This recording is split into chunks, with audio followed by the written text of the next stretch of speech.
Children are so innocent, they don't know about adults molesting them. Their world to them is safe until somebody shows them differently. And then someone comes along and steals their innocence. Mine was stolen in the home. But now, on the streets, they're not safe.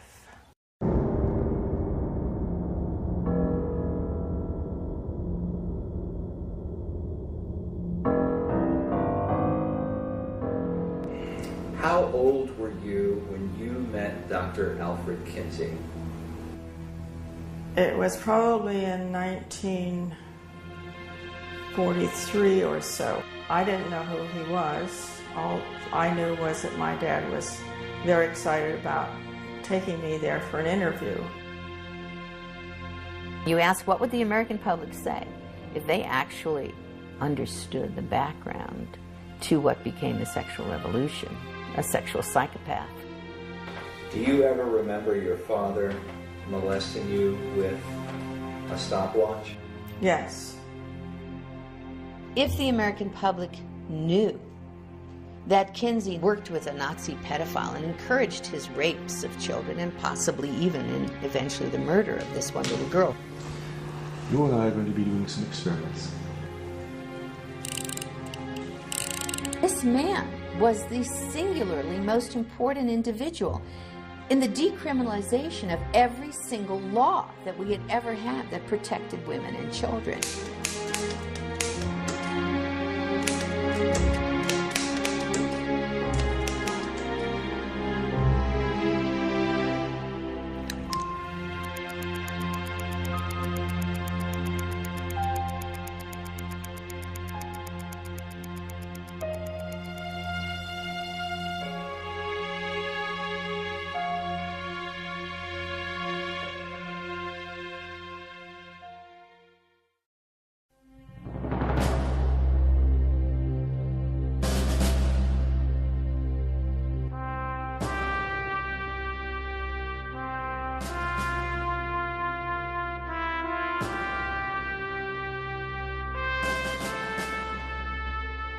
When America was founded, it said that our values were based on the Judeo-Christian teachings of the Bible. Andrew Jackson once said, "That book is the rock on which our republic rests." But through the 20th century, the view of America as a Christian nation has been hotly debated. Whatever we once were, we are no longer a Christian nation. This nation was founded primarily on Christian principles. Which claim should Americans believe? And by what standard do we determine the moral compass for what is right and wrong in our society?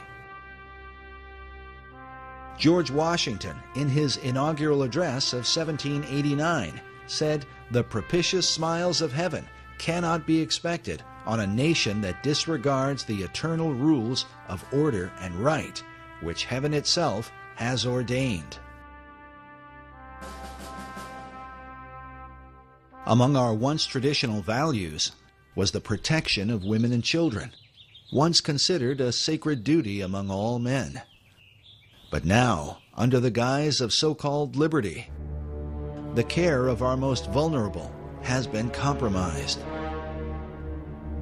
We can only wonder what the father of our country might say if he could see what is happening to the children of America today and the reasons behind it.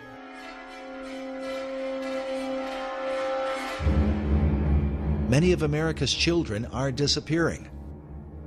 According to the Office of Juvenile Justice, a child goes missing every 40 seconds in the United States.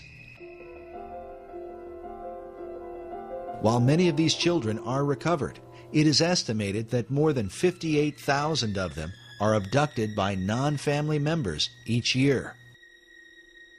Parents are continually in fear for their child's safety, even in front of their own home. Predators seem to roam the streets of America like never before, searching for prey to carry out their unthinkable desires. Many of our laws are named after raped and murdered children, whose memories echo through our courts crying for justice. But still, the problem only seems to get worse. And we also see in a lot of these kidnapping and death cases recently by sex offenders that your child can be lost in just an instant. The faces of children who have been lost continue to haunt us as a society, while watching their parents grieve has become part of a national nightmare. Meanwhile, the images of the sex offenders, the men responsible for these horrors, fills us with fear and loathing. And if a child survives their abuse, they often lead troubled lives, haunted by the memory of what they've endured. It is awful. Those kids shouldn't be subjected to this. That's awful. It scars them psychologically forever. It affects their lives. Well, some of the experts say that once a pedophile, always a pedophile, that recidivism is 80 or 90%, if not more. The United States of America has basically become a pedophile's playground. Jessica Lunsford's father, he said, you know, wake up, America. Your child could be next. And sadly, a lot of people want to turn away from the evidence. They want to turn their heads like the proverbial ostrich with its head in the sand because they don't want to face what's going on until they're forced to face it because it becomes their child.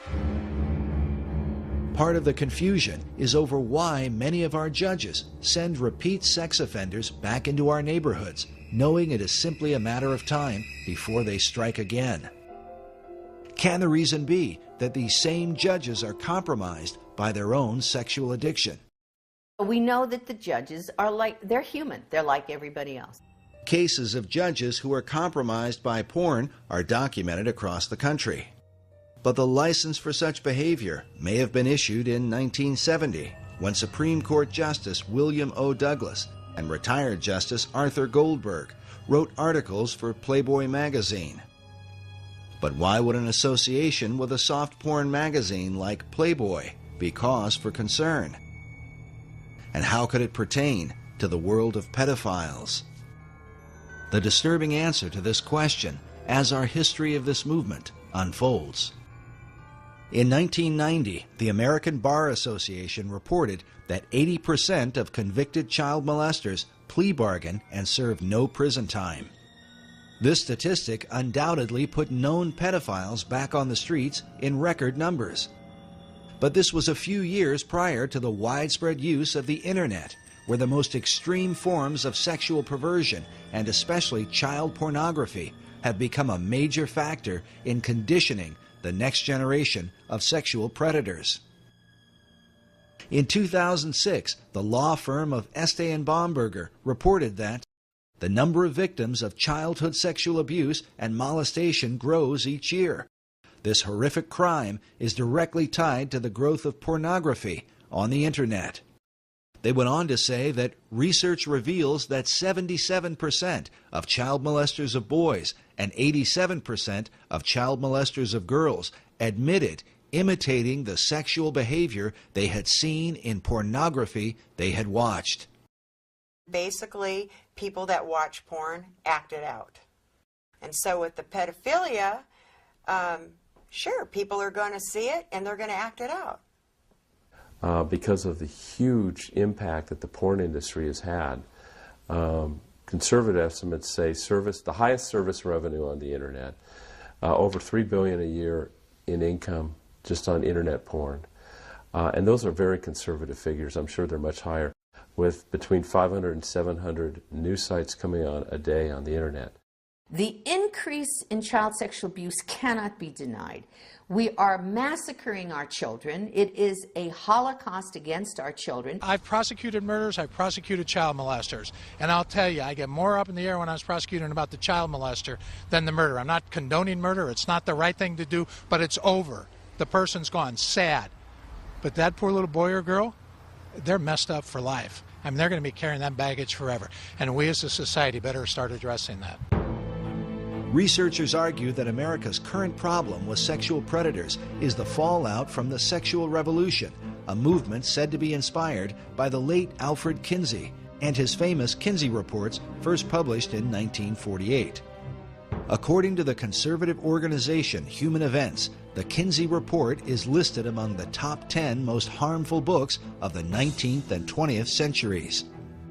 Number 1 on their list was the Communist Manifesto that inspired the deaths of more than 100 million people in the 20th century alone. Adolf Hitler's Mein Kampf that helped to bring about the Holocaust was listed at number 2, while the quotations from Chairman Mao, who founded Communist China, was number 3. At number 4, as the first American title on the list, was the Kinsey Reports. Sexual behavior in the human male, followed by sexual behavior in the human female, which, when first released, was likened to dropping an atom bomb on American society. In 1989, a report from the National Research Council published a statement that American society can be divided into 2 categories, the pre-Kinsey and post-Kinsey eras. How could one man's influence come to define our culture and produce what some consider the most harmful book in American history? It would find its way into every aspect of our decision-making in our lives. Dr. Judith Reisman is renowned for her expertise on the damaging influence of pornography.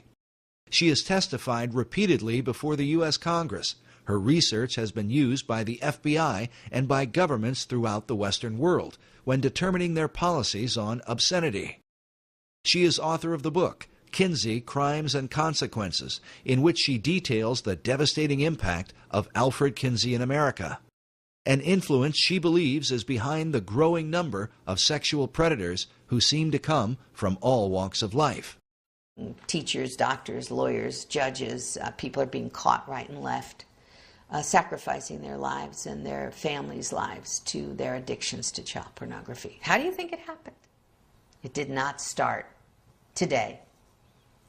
It started back with Kinsey, and who then kicked off what has become today's horror show. Child sexual abuse, rape, torture. People say, well, you can't track that all to Kinsey. Well, you can track enough of it to make an awfully frightening case.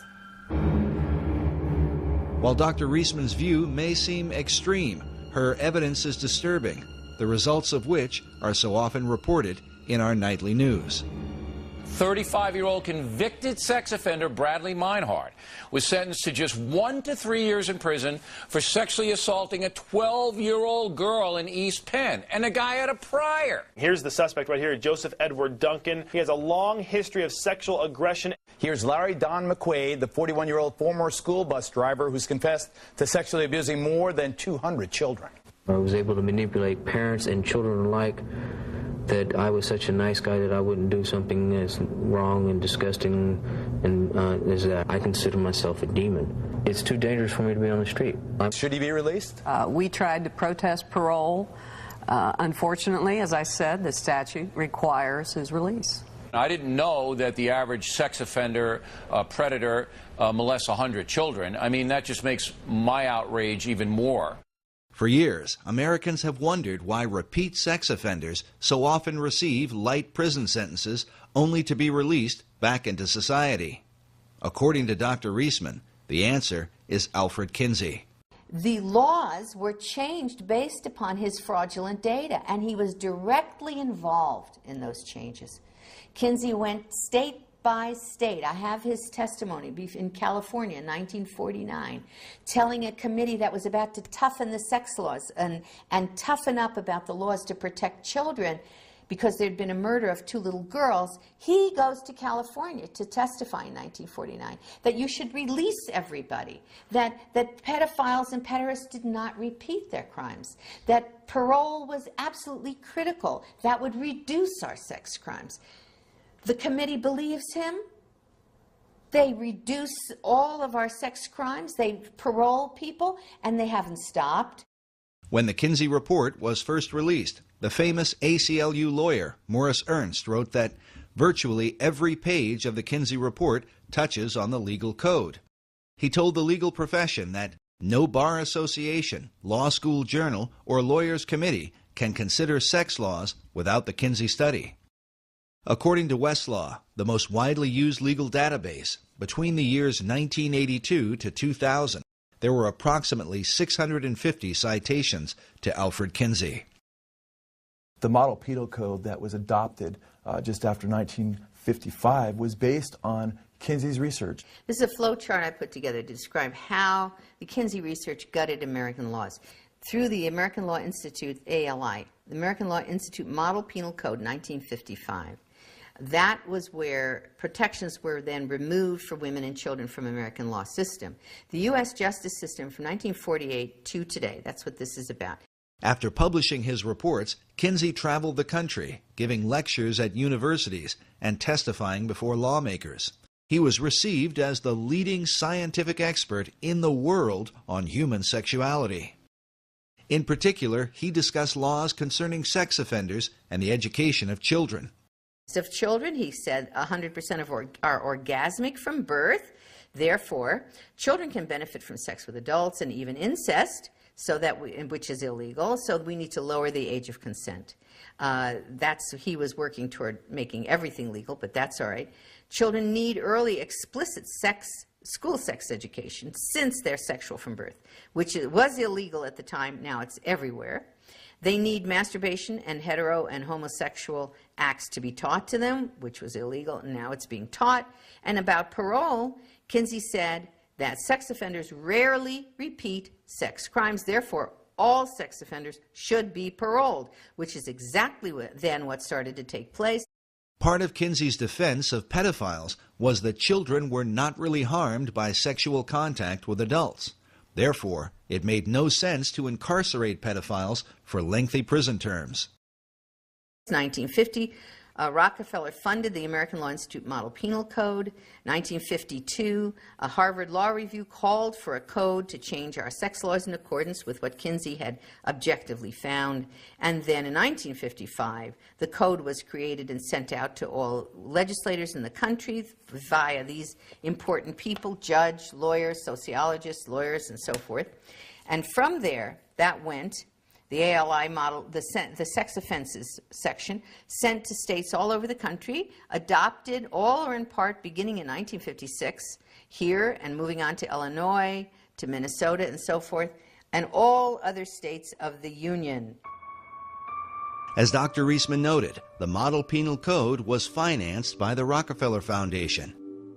Not coincidentally, the Rockefeller Foundation also financed the research of Alfred Kinsey.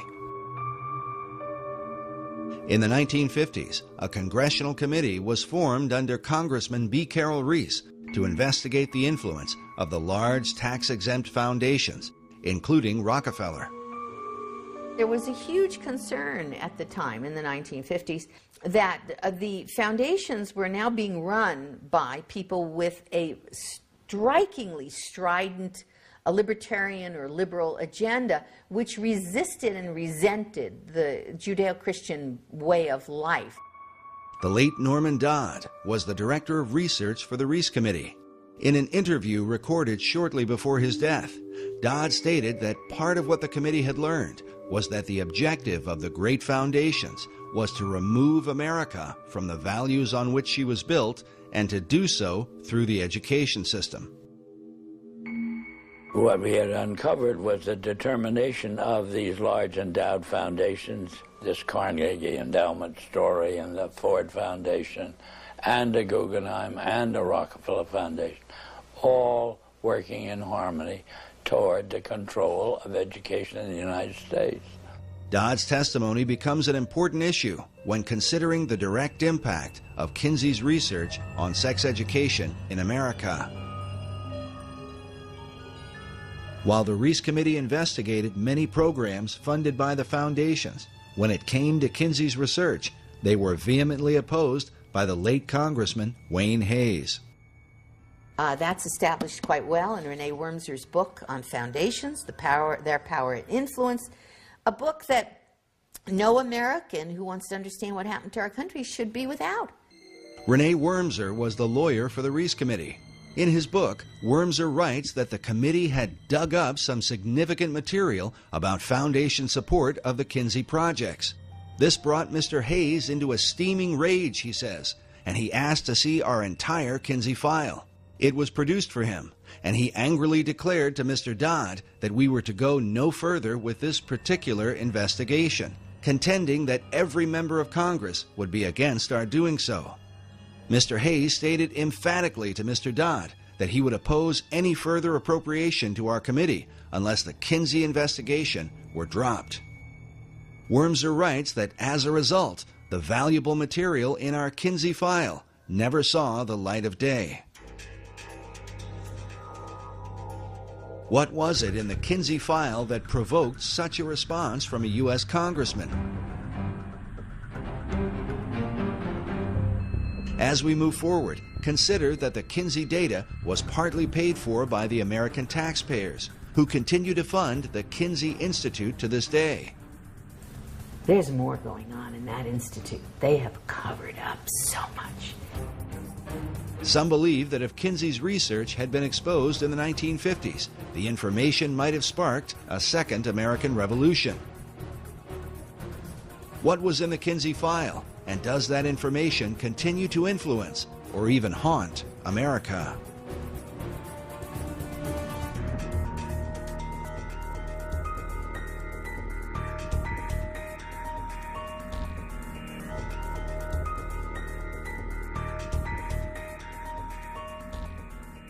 Through the 1930s and 40s, Alfred Kinsey conducted thousands of interviews with both men and women, taking, as he called it, their sexual histories. The purpose of his study was to discover the sexual behavior of the average man and woman in America at the time. Kinsey was a professor at the University of Indiana in Bloomington. Despite his Christian upbringing, he would come to reject the Judeo-Christian belief of his family in favor of Darwinian philosophy, accepting the idea that man is simply a more highly evolved animal. Kinsey, as a zoologist and biologist, considered, rightly, that humans are animals, although lots of people hate to admit that. Kinsey's expertise had been the study of the gall wasp. He spent years collecting and cataloging thousands of them. Noticing the countless differences in these insects, he concluded that such variations must also be true of human behavior. Upon interviewing thousands of volunteer subjects, Kinsey not only recorded data, but drew certain conclusions about the sexual behavior of men, women, and children. But was his research that of an objective scientist, or the intentional manipulation of a sexual deviant who wanted to remake the American male and female in his own image? Kinsey has legitimized the free sex revolution, and he did it through academia. But what's interesting, according to research that's been done on this gentleman, this guy was a pervert himself. Kinsey's critics claim that his real motive was not science, but a social agenda to change the morality of America, something admitted by Kinsey biographer Jonathan Gaythorne Hardy. It's abundantly clear as you go into it that there was a very large social agenda. He didn't just want a greater tolerance and sanity from understanding the facts of sex. He thought it was quite monstrous the way homosexuals were regarded. In general, there was a very powerful social agenda, which is perfectly plain when you read the book, from the polemic right the way through it, and was perfectly plain at the time to the people who worked with him. When the Kinsey reports were published, they shocked the country, because the behavior that Kinsey described did not at all represent what most Americans believed about their own sexuality. Consider that Kinsey was documenting the behavior of the World War II era, those that Tom Brokaw called the greatest generation. Among Kinsey's more controversial claims is the idea that 10% of American men were fully homosexual for at least 3 years of their life, while 37% of American men had engaged in homosexual contact to the point of orgasm at least once in their lives. Later studies would place those numbers much lower, with only 1% of men in the U.S. claiming to be homosexual, while only 2 to 3% admitted to some kind of homosexual activity in their lifetime. Nevertheless, Kinsey's data was seized upon by men like Harry Hay, who read the Kinsey reports, left his wife and children, and went on to found the gay rights revolution that began in the 1960s. To this day, the gay rights movement is largely based on Kinsey's data. Kinsey also reported high levels of premarital sex, claiming that 69% of American men had visited prostitutes and that 50% of married men were guilty of adultery. Again, a later study done as early as 1960 by Phyllis and Eberhard Kronhausen would find that the levels of sexual promiscuity among males were much lower than Kinsey had reported. According to his fellow researchers, the reason for this dramatic difference is because Kinsey manipulated the data, including men from America's prisons, as part of the regular male population. He wrote that he found 1,300 to 1,400 sex offenders that he used as his normal male population. What? In addition to the convicted sex offenders, Kinsey included regular prisoners who were serving time for other offenses, along with 199 sexual psychopaths, all mixed together as part of the regular male population and presented to the American people as the average American male. In this interview for the documentary titled 1 in 10, listen as Paul Gebhardt, who was one of Kinsey's co-authors and a member of his original team, admits to the high percentage of prisoners and their impact on Kinsey's data. With these poorer, lower educational level samples. And when I say poorer, they had, for example, 55% were prison. 55% were prison.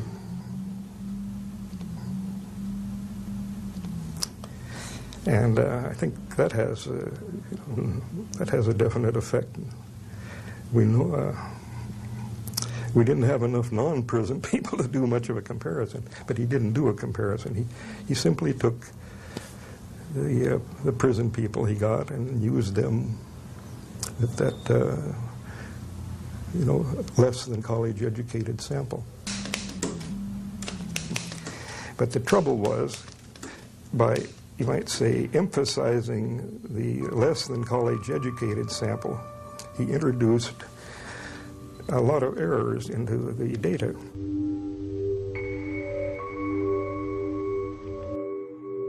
With America's prison population presented as the average male, is it any wonder that laws would be changed to accommodate sexual predators while failing to protect women and children? To create high levels of homosexual activity, Kinsey also went into Chicago's underground, into gay bars and homosexual bathhouses, and incorporated the radically gay population into his regular male data, along with bootleggers, gamblers, male prostitutes, ne'er-do-wells, pimps, thieves, and hold-up men. All this according to his own report. Kinsey used similar tactics to redefine the average American female. They use this picture all the time to try and show the American public that they were interviewing average American women, all right? Except that this was their secretary, okay? This is a secretary at the Kinsey Institute, and they would always label her as though she was just some average American woman. Sometimes they put Kinsey in the picture interviewing her, and sometimes they put him. And now, after I exposed that in one of my books, the Kinsey Institute has now admitted on its website, they give the name of her so it doesn't look as though they're trying to phony the thing. To create high levels of female promiscuity among American wives, Kinsey redefined married women to include any woman that had lived with a man for at least a year, a broad description that could include prostitutes who had lived with their pimps. In fact, prostitutes were a subculture that Kinsey specifically sought out, mixing them in with the regular female population.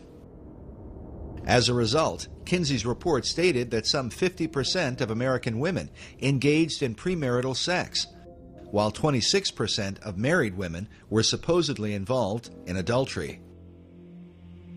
Kinsey went on to report that an incredible 87% of unmarried women were having abortions, while 25% of married wives were also aborting. It was these high percentages, shocking even by today's standards, that would help to legalize abortion in the years that would follow. For decades, Dr. Judith Reisman has argued against what is often referred to as Kinsey's junk science because of its dramatic and devastating impact on American law and society. Corrections starts to enact all of this into corrections decisions. In the legal profession and law schools, now Kinsey would be taught as part of the legal structure via the American Law Institute Model Penal Code. That ferrets out into the private and public education, becomes our sex education, is in our American Law Review journals. It's found in parole through corrections, state and local, and criminal, civil, family, and juvenile justice. And expert witnesses then from the sex world begin to inform this whole structure. Ladies and gentlemen, we have had a real dirty deal. We have, as that FBI agent said to me, the head of the FBI Behavioral Science Unit, after he saw my work on Kinsey and on Playboy, he said to his sons, "Guys, we have been conned."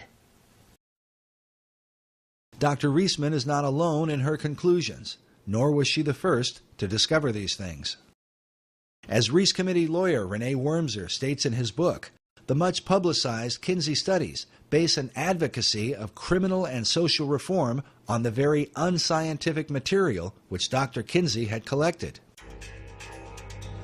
Wormser went on to cite psychiatric historian Albert Deutsch, who said of the Kinsey reports that so startling are its revelations, so contrary to what civilized man has been taught, that they would be unbelievable but for the impressive weight of the scientific agencies backing the survey. Wormser comments saying, "Note how impressive is the word scientific and how false." But he goes on to suggest even more, revealing that, according to the Reese Committee, the postmodern thinking in America today is no mere accident, but has been intentionally created by the elite foundations as part of a greater agenda, one in which the work of Kinsey plays no small part. The Reese Committee wrote that it seems to this committee that there is a strong tendency on the part of many of the social scientists whose research is favored by the major foundations toward the concept that there are no absolutes, that everything, including basic moral law, is subject to change, however fundamental it may have been deemed to be under our Judeo-Christian moral system. The puerile doctrine that change is always necessary has led many of these scientists to believe that there are no longer any inalienable rights. They deem themselves justified, with the support of foundation grants, to label their prejudices as truth and to experiment with society.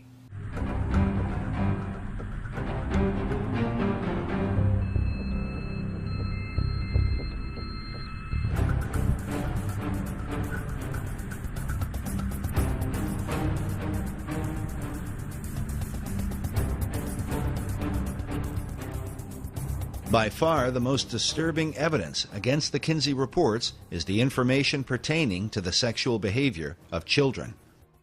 This was something noted in the 1950s by Professor Albert Hobbs, who wrote that, according to Kinsey, a child molester may have contributed favorably to a child's later sociosexual development. The child sexual data was more fully exposed by Dr. Judith Reisman in the 1980s, who brought the even more disturbing allegation that Kinsey had trained multiple pedophiles to molest children while using stopwatches to record so-called scientific data. This man, this Kinsey, had been responsible for the rapes and tortures of hundreds, actually it looks like thousands of children. Needless to say, the Kinsey Institute today denies Dr. Reisman's allegations. They maintain that all of the child sexual data came from one man, who just happened to keep detailed scientific records of his encounters with children. This lone pedophile theory was developed by Dr. John Bancroft, who became the director of the Kinsey Institute in 1995. Bancroft not only argued that the data came from just one man, but that Kinsey supposedly only got hold of the information years after this pedophile was finished raping kids. This is contrary to Kinsey's own report, in which he admitted to at least 9 pedophiles from whom he obtained information. But in this 1995 interview on Canadian television, Dr. Bancroft says that Kinsey only referred to 3 or 4 pedophiles, and then insists that in reality it was only 1. When questioned about the obvious inconsistency, Bancroft's argument is that Kinsey simply lied about his research. Listen now as this Canadian journalist seems to get uncomfortable during the interview. Did he make it clear in the report that the conclusions on the sexual capacity of 317 children were based solely on the evidence of 1 sexual criminal? No, he suggested that it may have been from 3 or 4. I don't think that is a particularly important difference. Kinsey... But isn't that conspicuously misleading? I think he was misleading. I think that he... I'm sorry, you don't think he was misleading? Forgive me? Yes, I think he was misleading, but I don't think it was a misleading of any consequence. He was concerned about his maintaining confidentiality. Throughout his volumes, he tended to avoid drawing attention to any particular individuals. It's not significant that the conclusions of a study on the sexual responses of children come solely from a man who really has who's a deviant? Doesn't he have a skewed perception of child sexuality? Well, that was just one type of evidence. Next, the journalist asks why it took so long to discover that the information came from a single pedophile, rather than multiple pedophiles, as Kinsey had reported. Bancroft's only answer is to say that he worked it out once he became the Kinsey Institute director. Why did it take so long to set the record straight?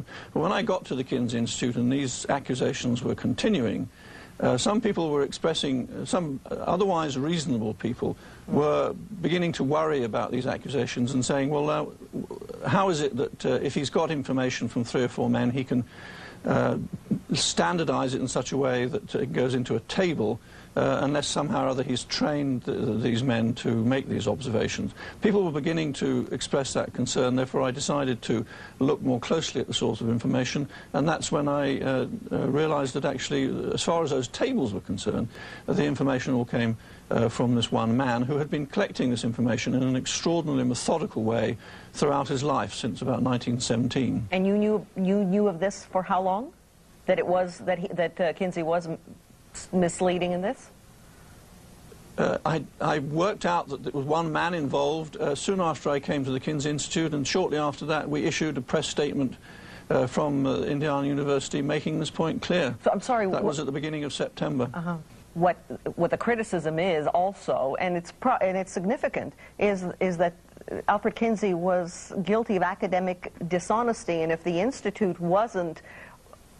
if the Institute would have been more forthright, the people from the political and religious right wouldn't have the kind of ammunition that they now have to try to not only discredit Kinsey, but the teaching of sex education in schools. There is no reason to say that Kinsey has been dishonest. He probably had a good reason for obscuring whether it was 1 or 3 men. That is a minor detail. The minor detail of Kinsey's data may have had a major impact on America's children, especially when one considers that now, decades later, 1 in 4 teenage girls are currently infected with some kind of sexually transmitted disease.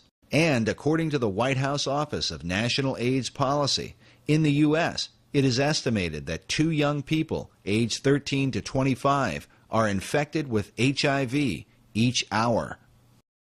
Is this the devastating fruit of Kinsey's sexual revolution? Furthermore, should Americans trust information about child sexuality from child molesters who were raping kids? As Dr. Bancroft has admitted, Kinsey's pedophile data directly impacts sex education in America. The specific findings about these children are totally irrelevant to modern sex education. But where did Kinsey get his information? Did it really come from just one man? The allegedly lone pedophile that Bancroft and the Kinsey Institute point to was known as Mr. Green in Kinsey's research. His real name was Rex King, a man who kept written diaries in which he claimed to have molested more than 800 children. Like most pedophiles, King was never caught and never served a day in prison. The Kinsey Institute usually presents King as a man who simply kept meticulous records and mysteriously came into contact with Kinsey. This same idea was presented in the Hollywood film Kinsey, starring Liam Neeson. But what Kinsey supporters do not reveal is that Mr. Green had been personally trained by Kinsey's mentor, Dr. Robert Dickinson. Something admitted by Paul Gephardt in the 1998 British documentary, Kinsey's Pedophiles. Kinsey was told about Green by his own mentor in sex research, Dr. Robert Dickinson. Dickinson had collaborated with the pedophile for several years and taught him how to record his child abuse in scientific detail. He told him how to measure things and time things and encouraged him to, he knew he was going to do his ordinary behavior anyway. Dickinson couldn't have stopped him from being a pedophile. But he said, at least you ought to, do something scientific about it, so it won't be just your jollies, it'll be something worthwhile to science. So he gave him some training by letter and correspondence. Gephardt has also admitted that Mr. Green's child abuse data played an important role in the Kinsey Report's view of child sexuality. Gephardt said, Green contributed a fair amount to our knowledge and medicine's knowledge of sexuality in children. We made our point that children are sexual from birth. But the sexuality of these children was determined because, according to Kinsey's interpretation, the children supposedly enjoyed the molestation while it occurred. If we're talking here about science, you do not ask a rapist if his rape victim enjoyed the rape, and then translate that to the American public as science. Well, nobody minds being raped. They all enjoy it. We asked these experts, and the experts have told us. The experts were the rapists. Dr. Clarence Tripp, one of Kinsey's original team members, offered this comment on Green's molestation of children. Well, here's this man with hundreds of contacts. There was never a charge against him. He was never arrested for anything. All the children thought he was wonderful. All the mothers thought he was wonderful. There are two, I suppose, lest you get contradicted, there are two instances in which a young boy or girl, I guess it was, I don't remember,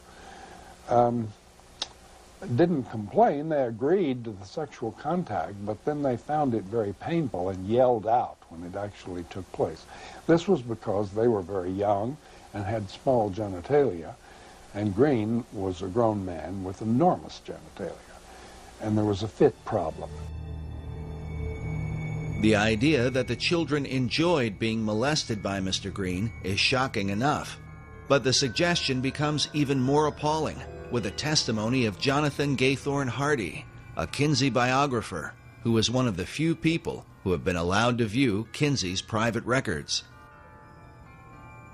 Speaking about their practice of keeping files secret, Hardy said, "The Kinsey Institute is nervous people will read the journals. Rex King described having sex with this little girl, this little boy. I think the Kinsey Institute felt right-wing figures would pluck out things. I think they are right to keep them under cover. There are descriptions of King buggering boys nigh on 13 who doesn't enjoy it. I mean, it's quite sort of harsh stuff, some of it." But the most disturbing evidence comes from Kinsey's so-called scientific tables, wherein he describes the sexual responses of young children. When I was reading Kinsey's book in the first place, and I looked at the tables, table 30, 31, 32, 33, 34, and these were tables with ages of children on the left-hand side, and then orgasm in one panel, and timed orgasm, time of orgasm in the next one. In Kinsey's tables 31 through 34, he documented the timed orgasms of children as young as 2 months old, recording their responses down to the 10th of a second. The findings are so extreme that one child, a 4-year-old, is said to have had 26 orgasms within a 24-hour period. For Dr. Reisman, the obvious question was, where did Kinsey get such information? And I looked at those charts and graphs. I can't tell you how long it took me to try to process what I was seeing. I said, this is the torture of children. At the base of Table 31, Kinsey tells us that the data is based on actual observation of 317 males. Then on page 177 of the male volume, Kinsey writes, orgasm is in our records for a female babe of 4 months. But how would anyone recognize such a response in a young child? Kinsey wrote that among pre-adolescent boys and among younger females, orgasm is not so readily recognized, partly because of the lack of ejaculate. And so I said, what did this man, this Kinsey, call an orgasm? Right? I mean, it's an obvious question, isn't it? I mean, first of all, this was not possible, but second of all, what did he call? Well, I saw he documented it on page 160 and 161 in Kinsey's book, Sexual Behavior in the Human Male. He described specifically what he called an orgasm amongst these children. Kinsey defined orgasm for pre-adolescent children with the following description: a gradual and sometimes prolonged build-up to orgasm, which involves still more violent convulsions of the whole body, heavy breathing, groaning, sobbing, or more violent cries, sometimes with an abundance of tears, especially among younger children. And he said there were 6 categories. He called them 6 categories of orgasm, and he had category 1, 2, 3, 4, 5, and 6. And included in these categories of what he called an orgasm were screaming, writhing in pain, hysterics, especially among younger children. He put that in parentheses, especially among younger children, parentheses. He said that the children had convulsions. Those were his words. He said they fainted. He said they struck the partner. He called it the partner. This is the man who's raping the child. Okay. They struck the partner and tried to get away. And he said that those were all examples for him, of orgasm. Kinsey made it clear that this data was supplied by adult observers, who were defined as pedophiles by Kinsey's own team members, as you will hear later on. Kinsey wrote, some males suffer excruciating pain and may scream. The males in the present group, by which he meant pre-adolescent boys, become similarly hypersensitive before the arrival of actual orgasm, will fight away from the partner, and may make violent attempts to avoid climax, although, he said, they derive definite pleasure from the situation. Kinsey biographer James H. Jones was a 1998 Pulitzer Prize finalist for his biography on Kinsey. In the Yorkshire documentary, Jones had this to say about Kinsey's description of child orgasm. If you read those words, what he's talking about is kids who are screaming, kids who are protesting in every way they can the fact that their bodies, that their persons are being violated. At that point, reading that, I said, the only person who could write that would be, number one, a pedophile or a pederast, because these were boys. It was homosexual abuse of boys. And a sadomasochist. That is, the only human being in the world who could call an orgasm something that involved people throwing up, having convulsions, fainting, screaming, crying. The only person who could do that is someone who experienced that themselves. And that had to be a sadomasochist. And the only person who could apply their sadomasochism to an infant and a child would be a pederast, a rapist. And that's what Kinsey did in that book. Kinsey's own sadomasochistic tendencies have been documented by a number of biographers. James Jones revealed that Kinsey once climbed into a bathtub and circumcised himself with a pocket knife without the benefit of anesthesia. Another account of Kinsey's extreme self-abuse came about when his research was under investigation. Jones reports that after the Rockefeller Foundation withdrew his funding, Kinsey went to a basement, tied one end of a rope to an exposed ceiling pipe and the other end around his scrotum, then stood on a chair and jumped off. The abuse that he inflicted on his organs, on his sexual organs, were very directly identified in his death. That was orchitis. That was a serious inflammation and disease that he inflicted upon himself that was basically involved in his final death. Now, the attempt to claim that Kinsey died of a heart attack is a perfectly reasonable thing to try to do.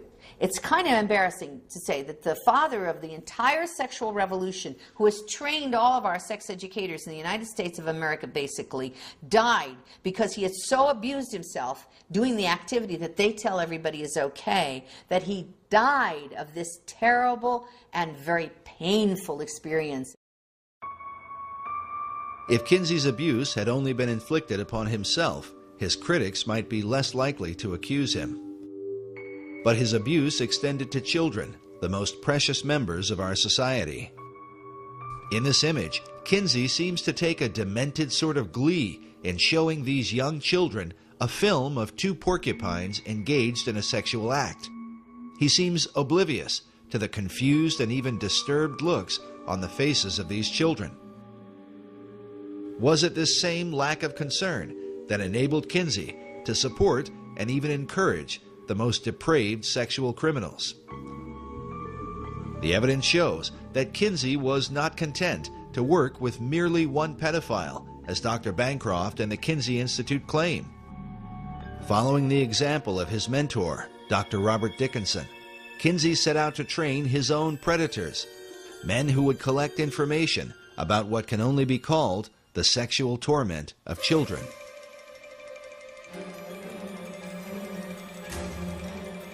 Dr. Clarence Tripp was Kinsey's photographer who filmed and photographed sex scenes in the attic of Kinsey's home in Bloomington, Indiana.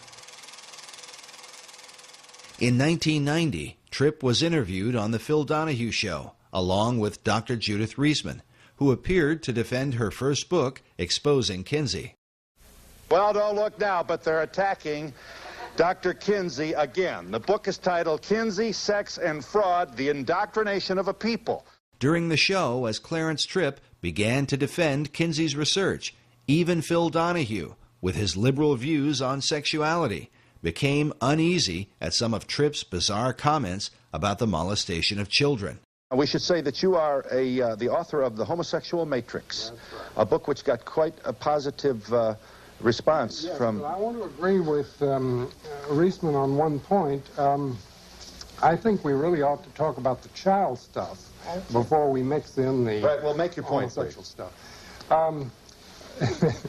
You know, we really shouldn't go too fast there. We want to savor that because it is wonderful. It's so delicious what she says. I want to draw you a picture of the image. The image is that the world-famous sex researchers, or Dr. Kinsey alone, it's not quite clear, are in a room, and they hover over a young child, less than a year old, and with their fingers or a feather, that's not quite clear, they tickle the genitalia and bring this kid to orgasm, who is screaming and hollering and possibly held down by chains. And drugged. It's all too glorious. Well, make your point. I hope that you don't. You're being sarcastic, but I want to make sure. I didn't mean to be sarcastic. You're saying this isn't true, that Dr. Kinsey or his colleagues did not. This is the man who was with me on Donahue saying, you got to stay with this. It's delicious what she says about what they were doing to the children. Dr. Reisman refused to go on Donahue unless he would agree to show Kinsey's tables, where the child sex abuse data is presented. Despite knowing about these tables, Donahue repeatedly insisted that no proof existed of child abuse in Kinsey's research. Nevertheless, he did show the data to his audience. Well, we're going to show. There. Now, now what is the point? You what is tell your me point? what is the point. 5 months old. What is it? I can hardly read it. What's next to that? Number of orgasms. Oh, number of orgasms, 3. Go down to the 4-year-old. You see the 4-year-old there? Yeah. There, bottom one. Yes, 4-year-old, 26 orgasms in 24 hours. Tell me, Phil. Tell me, Phil. Does a baby sleep? Tell me, Phil. Tell me, Phil. Does a baby sleep? Tell me if this is scientific. A baby sleeps for 8 hours? And you tell me how you get 26 orgasms for 24 hours. We've got to be able to get a word in edgewise. Just a minute. Sounds like a guest for the Donahue show. And you know what Gebhardt said to me? You know what Dr. Gebhardt said? He wrote me a letter, which I wish you had up there too, in which he said that oral and manual techniques were used on the children. Now, Phil, I'm going to say that once more. I'm going to say that once more. And if I'm wrong, let them sue me. He said oral and manual techniques were used on those children. The letter that Dr. Reisman refers to was written by Paul Gebhardt on March 11, 1981, in which he attempted to explain where the child sexual data came from. In this letter, he admits that multiple pedophiles were used in collecting information for the Kinsey reports. Gebhardt writes, "Since sexual experimentation with human infants and children is illegal, we have had to depend upon other sources. Some of these were parents. A few were nursery school owners or teachers. Others were homosexual males interested in older but still prepubertal children. One was a man who had numerous sexual contacts with male and female infants and children, and being of a scientific bent, kept detailed records of each encounter." Gebhardt went on to say that some of these sources have added to their written or verbal reports photographs, and in a few instances, cinema. The techniques involved were self-masturbation by the child, child-child sex play, and adult-child contacts, chiefly manual or oral. Gephardt's letter clearly refutes the lone pedophile theory of Dr. John Bancroft, but fits in perfectly with what Kinsey documented in sexual behavior in the human male. Gephardt's mention that photographs and cinema were sent to Kinsey also explains the discovery made by former Kinsey Institute director June Reinisch in 1984. This was Newsweek in '84 when June Reinisch said, that the Institute encourages visitors and so forth. And she says, what's her name? Reinisch says that she found a collection of child pornography so distasteful to Reinisch personally, she couldn't bear to look at it, all right?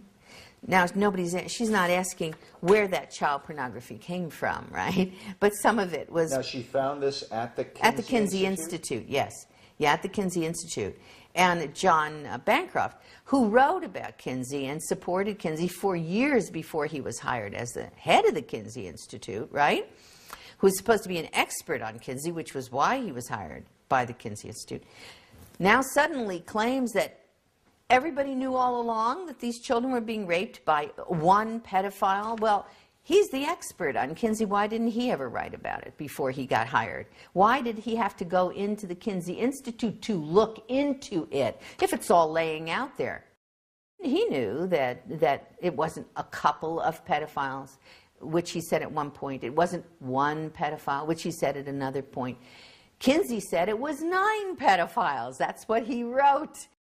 And it certainly would have been at least 9, because we now know from Yorkshire Television that Kinsey was working with a group of pedophiles. There was also a pedophile organization in this country. They cooperated with us, and some of them who were not, of course, not incarcerated, they came and gave us information.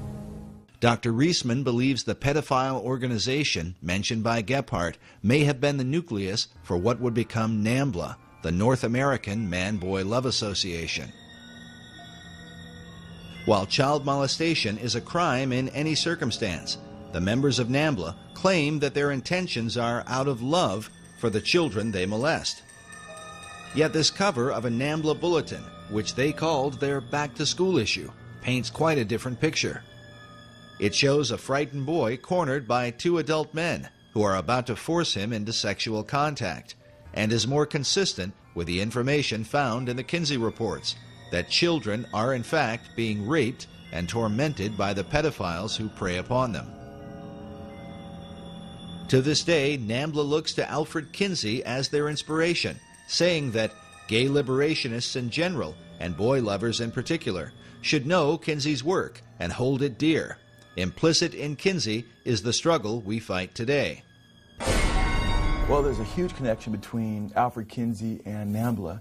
In fact, NAMBLA has relied upon Kinsey's research for years. Kinsey tried to make pedophilia seem acceptable. Kinsey's argument was that it was society's reaction to pedophiles that caused the real trauma of child molestation.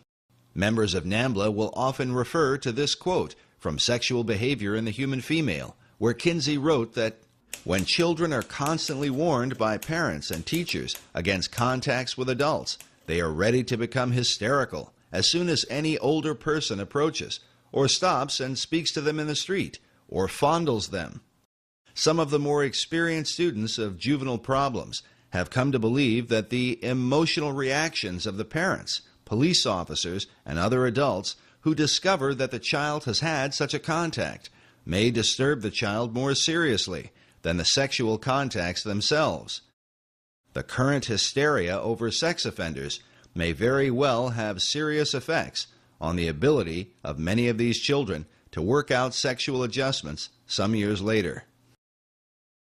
In Kinsey's view, a lot of sex crime was really not crime at all. He seemed to worship sexual experience. I mean, he had a 24/7 obsession with sex long before he attained the position at Indiana University. So for him, all forms of sexual experience, to one degree or another, could have merit that were outside the pale of traditional morality.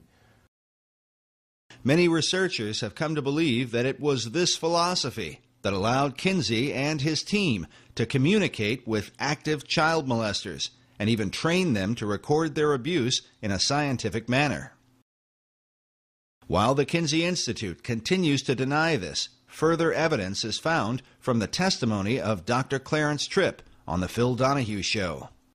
Listen carefully as Tripp confirms that there were multiple pedophiles, not just one, and says that they were trained observers that used stopwatches. I'm going to say that once more, and if I'm wrong, let them sue me. He said oral and manual techniques were used on those children. What American is going to defend that? How does C.A. Tripp respond to that? She's talking about data that came from pedophiles, that he would listen to only pedophiles who were very careful, used stopwatches, knew how to record their things, did careful surveys.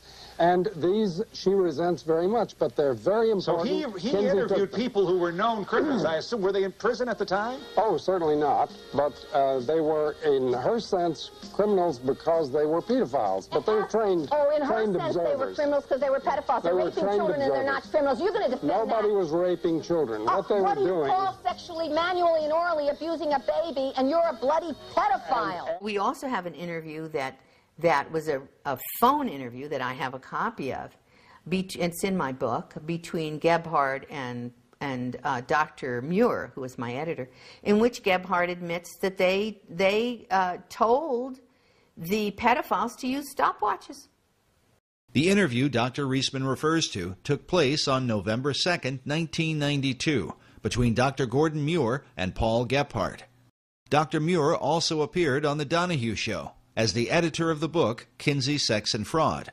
On the show, he confronted Clarence Tripp. And you're telling me that Kinsey came across in an interview sample of 5,300 people, he found pedophiles who had stopwatches, just happened to have stopwatches, just happened to have all that data handy? Some 2 years later, in a phone interview, Dr. Muir would pursue a similar line of questioning with Paul Gebhard, one of the original co-authors of the Kinsey reports, who succeeded Alfred Kinsey as the original director of the Kinsey Institute. Listen carefully how Gebhard admits that there were multiple pedophiles that he and Kinsey worked with, how they actually encouraged some of the adults to molest children, and that it was at the instruction of Kinsey and his team that they used stopwatches. Table 32. Yeah, the table's all right, but these all were done with stopwatches necessarily. It says below table 32, the legend says duration of stimulation before climax. Observations timed with second hand or stopwatch. So second hand or stopwatch. Okay, well that's, you refreshed my memory. I had no idea that it was used on that many. Well, my question to you is this. Who did that? Who did the timing? It was dependent on who it was. Most of it was done by one individual, a man with some scientific training, but not a known scientist. The other cases were done by parents at our suggestion. And let's see, then there were some that were done by nursery school personnel. Was that at your suggestion too? Yes. When these people would report to us, they saw childhood sexual activity. We asked them to watch it and take notes, and if possible, time it and report back to us.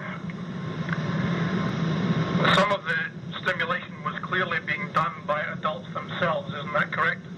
Yes, that was pedophiles. Or it was particularly one man, but there were several pedophiles that gave us data. But since they were all doing the same thing and reporting on the same thing and taking the same measurements, it looks like it was organized ahead of time. Is that right? No. No, we just simply asked anyone who had any data on childhood sexuality to tell us about it. Well, what about the cases then, which it says in the book, some of them were followed up for several years to make sure that true orgasm was involved. That looks like prospective planning there. But not on our part. You mean pedophiles just took it upon themselves to do follow-up experiments to find out if true orgasms were involved? No. We had some... Try this again. At this stage of the interview, Gephardt engages in a bit of wordplay, but listen carefully as Dr. Muir gets to the point with him. Once we ask people about giving us their observations, we would ask them later, too. In other words, if there were some pedophiles who reported their data to us, and if they got in contact with us later, we would then ask them more about it. We follow up on by re-interviewing people occasionally. We call them retakes. I think that's mentioned. Right, it is. But I mean, what I'm trying to get at was, this sounds like it was a little bit of prospective planning here. No. We did not plan and organize any Masters of Johnson-type experiments with children, period. Never did. So, do pedophiles normally go around with stopwatches? They do if we tell them that we're interested in it. But this isn't a plan on our part. They do if we tell them that we're interested in it.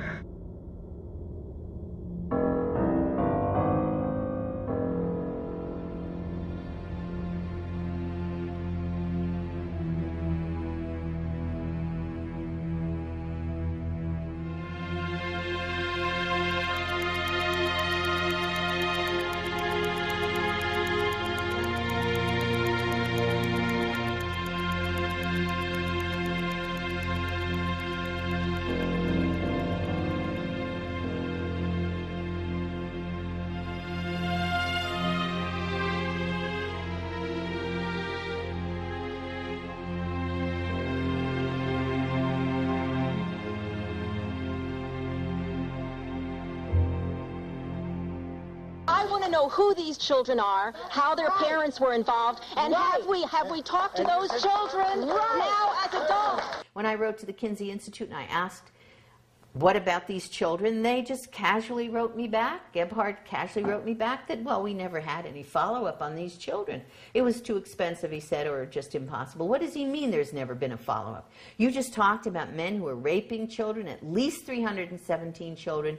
Now we're looking at, it comes up to maybe 2,035 at minimum, probably. The youngest 2 months of age, and you call yourselves, quote-unquote, scientists, and you've never even followed up. That's a lie. There's got to be some information, and if it was good information, if they had found out that these children were completely unharmed, lived fine lives, we would know about it. They would have passed that information on to us so fast. Many of the children abused by Kinsey's pedophiles probably had no idea that they were part of a government-sponsored study, most likely living out their lives in suffering and confusion about what had happened to them.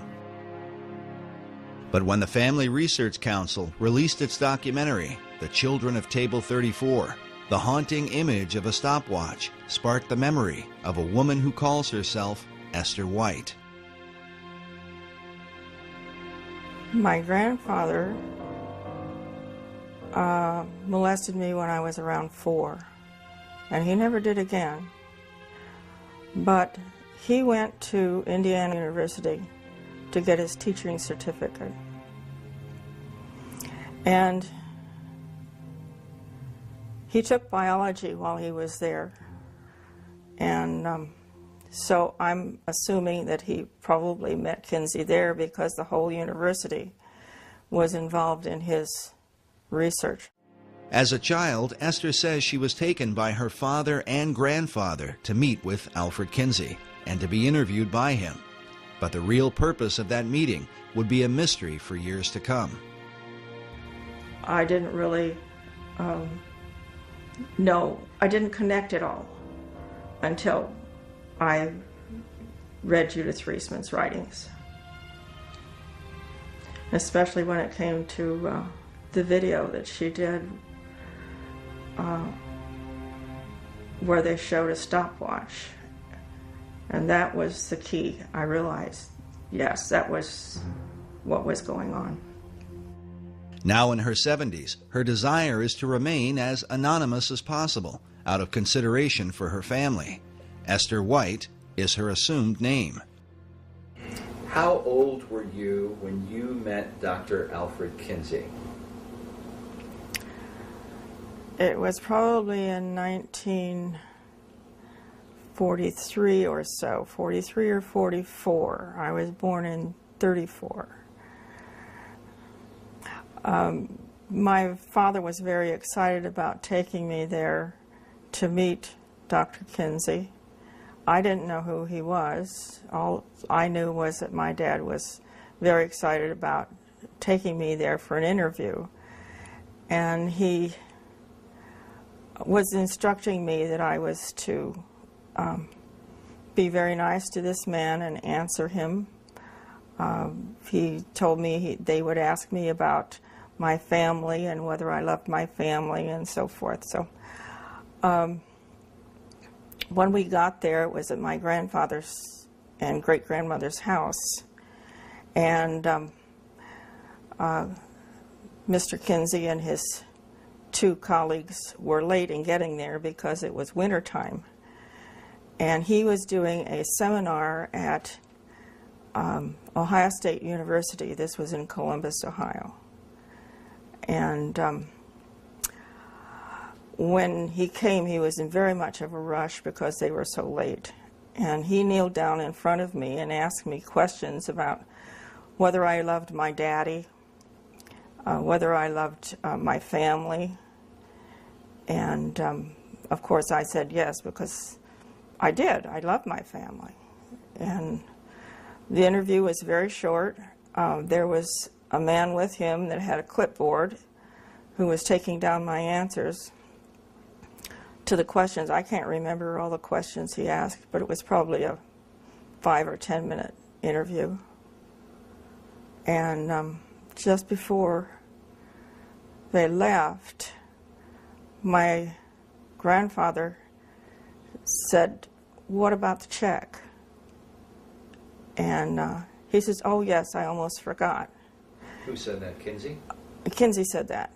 And so my grandfather took a check from him, and Kinsey said, "I made it out to both of you because I didn't know which one was going to get the money." The disturbing implication is that Alfred Kinsey used taxpayer money via the Rockefeller Foundation to finance pedophiles who were actively molesting children. Why would he pay them? For what? At the time, I didn't know for what. Many years later, I found out that my dad had actually helped Alfred Kinsey do research for his book. Esther's own father had been molesting her for years and sending information to the Kinsey Institute. When Kinsey's book, Sexual Behavior in the Human Male, was released, her father showed her a copy and boasted that he had helped to write it. At the time, she did not know what he meant. He gave me a copy of the book in 1947, but it was a pre-edition signed by somebody, autographed by somebody, and I don't remember who, but my father gave me the book and said that he helped Alfred Kinsey research on the book, and that it was going to change the way the world looked at sexuality. How old were you when your father first began to molest you? I was probably around 6, maybe 7. I couldn't tell you exactly. Do you ever remember your father molesting you with a stopwatch? Yes. And then would he record information? There were papers on the dresser, and I saw one of the papers one day, and it had a lot of questions on it. And there were little boxes to check those things off when those things were done. And it was talking about orgasm. I didn't know what that word meant, but at the time. And when I asked him what that word meant, when I saw it on the paper, he grabbed the paper, put it in a brown envelope, and he said that he was late in sending this in. And he put it in this big brown envelope. Esther's revealing testimony confirms Paul Gephardt's statement that Kinsey worked with parents who sent him child abuse data. She was also interviewed years ago by British filmmaker Tim Tate, who directed the documentary Kinsey's Pedophiles. Esther White, for what it's worth, swore what's called a statutory declaration here. She swore on oath that the information she gave was true and to the best of her recollection, and so did her mother. We asked Esther to give us her opinion about the Kinseyan philosophy that children are sexual from birth. Children are not sexual from birth. They are obedient to whomever is over them. In my case, it was my father. You honored your mother and your father. You obeyed what they said. You did what they said.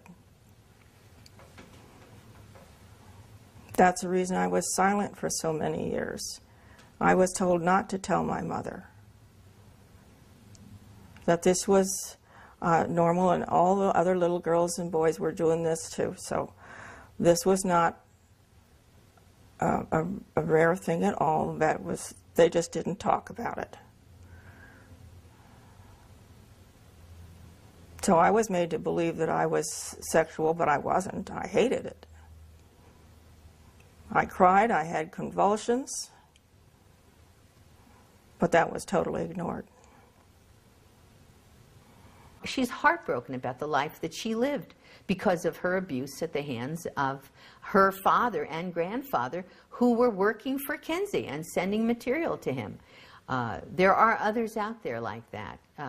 Bancroft said he knew there were, and he was afraid they were going to show up. He wasn't talking about one pedophile when he said he was afraid that the children of these pedophiles would show up. He was talking about a lot of people who were damaged, and he knew it.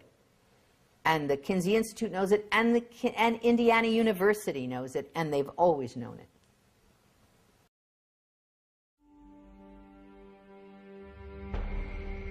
Kinsey would have done business with the devil if it helped the research, and this is true.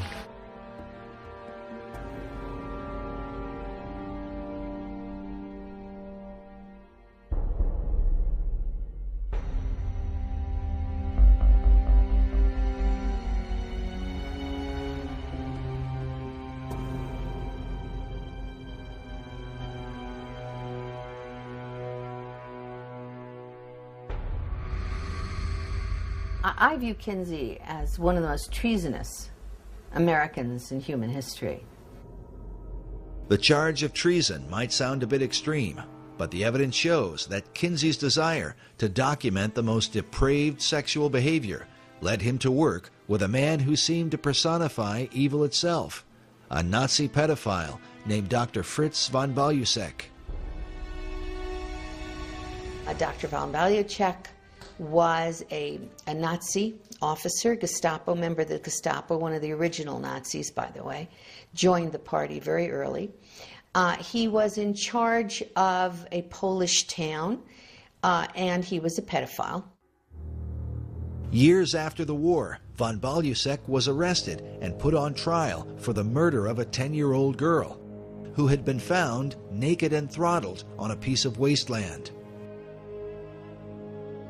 The German authorities suspected von Balusek of the crime because the same girl had been listed among several hundred children he had raped, the details of which he had recorded in his pseudo-scientific diaries.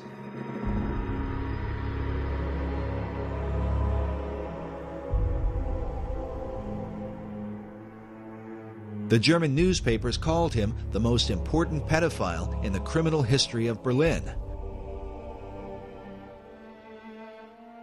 During the war, von Balusek used his authority as a Nazi officer to fulfill his pedophile desires. The full number of children he abused and ultimately murdered is still unknown.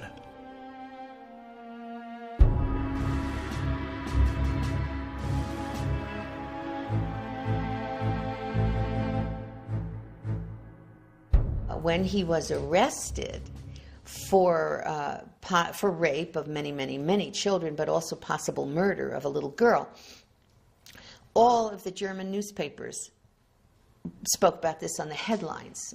It was in the headlines of every newspaper in Germany. During the war, von Balusek was the commandant of the Polish town of Jędrzejów. There he threatened the children with certain death if they refused his sexual desires. What he recorded in his diaries of how he treated these children was so criminal that during his trial, the judge cried out, quote, "This is no longer human."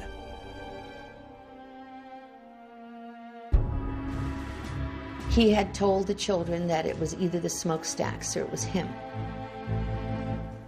And it turned out that all the children ended up apparently in the smokestacks anyway. Post-World War II, he was highly placed in civic government, and he was arrested for this possible murder and being investigated. And in the process, they found that he had been corresponding extensively with Kinsey, that Dr. Kinsey had warned him to be aware and careful of the authorities so he shouldn't get caught.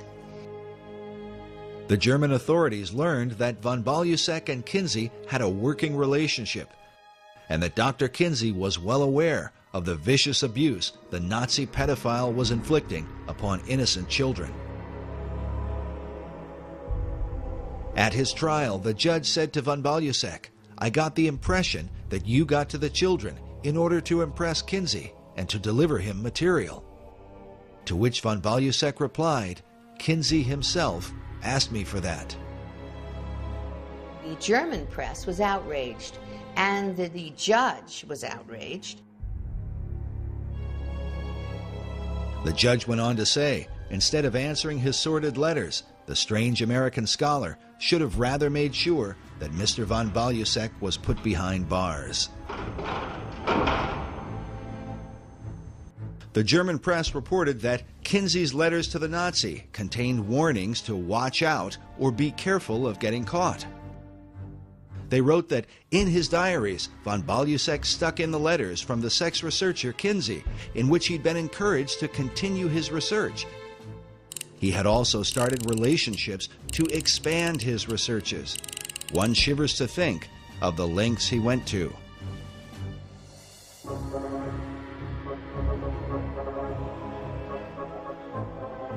At some point, the German authorities tried to get hold of information on von Balusek from the Kinsey Institute. The Kinsey Institute, even though they knew they were dealing with a Nazi and a paedophile, when the German authorities wanted, for the purposes of this murder investigation, wanted to get hold of that information, the Kinsey Institute refused, and Gebhardt said to me, and indeed on camera, that they would have destroyed any evidence before they handed it over to the police. Paul Gebhardt said of this event that the FBI put pressure on Kinsey to reveal the guy's sexual diary. But Kinsey said, absolutely not. Gebhardt went on to say, the poor pedophile had his reputation destroyed, finally quit corresponding with us. While German media documented the story heavily, the American press, under the powerful influence of the tax-exempt foundations, gave almost no attention to the story, even though Kinsey's research, which had turned the country upside down, was almost certainly based in part on the sexual abuse done by a Nazi pedophile during the Second World War.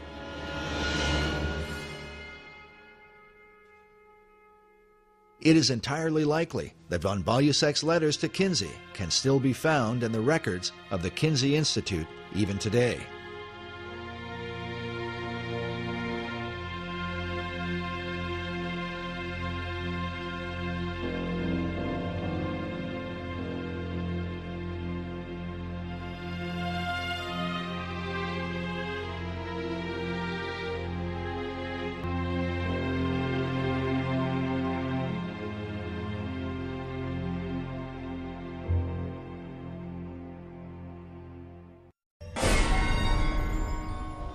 Kinsey's willingness to work with the devil at one point seemed to take on a very literal meaning. One of the interesting things I found several years ago in researching the Satanist Aleister Crowley was the influence that he has had on so many people here in the United States of America. And one of the men that he had influenced was Alfred Kinsey. After publishing his male and female reports, Kinsey began to travel abroad and study sexuality in foreign countries. In his book, Kinsey co-author Wardell Pomeroy wrote that Kinsey went looking for a prized item, the diaries of Aleister Crowley. Crowley died just a year before Kinsey's book came out. Crowley was a famous and highly controversial British occultist in the early part of the 20th century. His sexual exploits in bizarre and sometimes deadly satanic rituals had been exposed in the London newspapers. He also talked about taking a virgin and having sexual relations with her, and then upon a climax to actually murder her, cut her in 6 pieces, and put the names of the various demon gods on those 6 limbs, those 6 parts of her body. Taking the name for the Antichrist in the Bible, Crowley called himself the Beast 666. His famous saying was, "Do what thou wilt shall be the whole of the law," by which he justified all forms of immorality. Crowley had a sex temple and had practiced group sex and orgies and what have you, and so-called sex magic. Crowley was into pedophilia. He was into justifying his pedophilia. In fact, he had said, "Let me seduce the boys of England." He wanted to seduce them, and then he starts talking about sodomy and it should be acceptable. So, I mean, it was quite shocking, especially back then. Pomeroy wrote that Crowley was called by Lord Douglas the wickedest man who ever lived, and his sexual history alone was enough to earn him the title he gloried in, the Beast. Crowley kept a diary up to his death. 2 weeks after Kinsey tracked down these papers in England, he found himself in the temple that the Beast had founded in Sicily. Kinsey is pictured here inside Crowley's temple, known as the Abbey Thelema, where he performed his satanic rituals.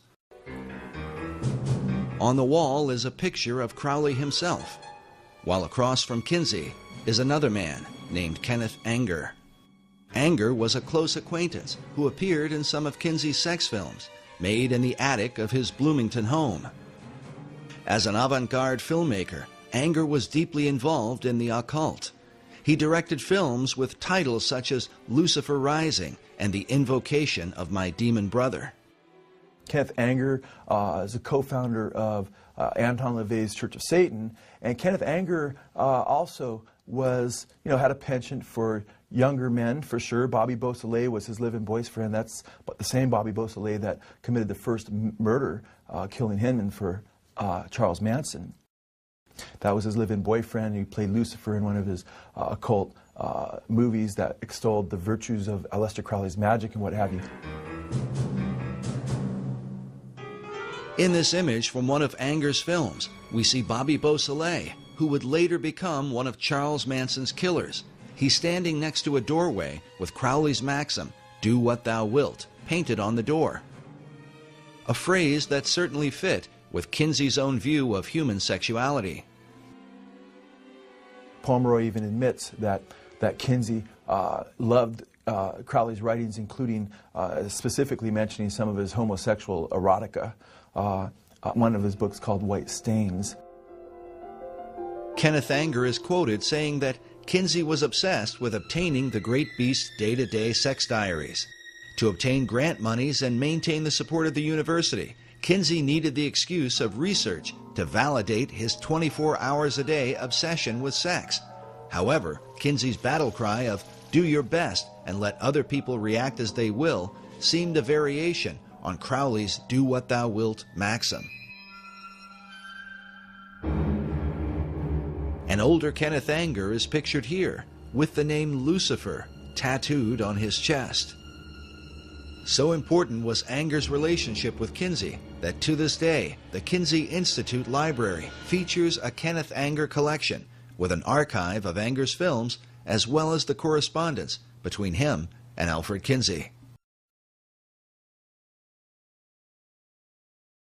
Should America be disturbed that the father of her sexual revolution, who changed American law and laid the foundation for sex education, had such associations? If America continues to be influenced by Kinsey, what will it mean for her future?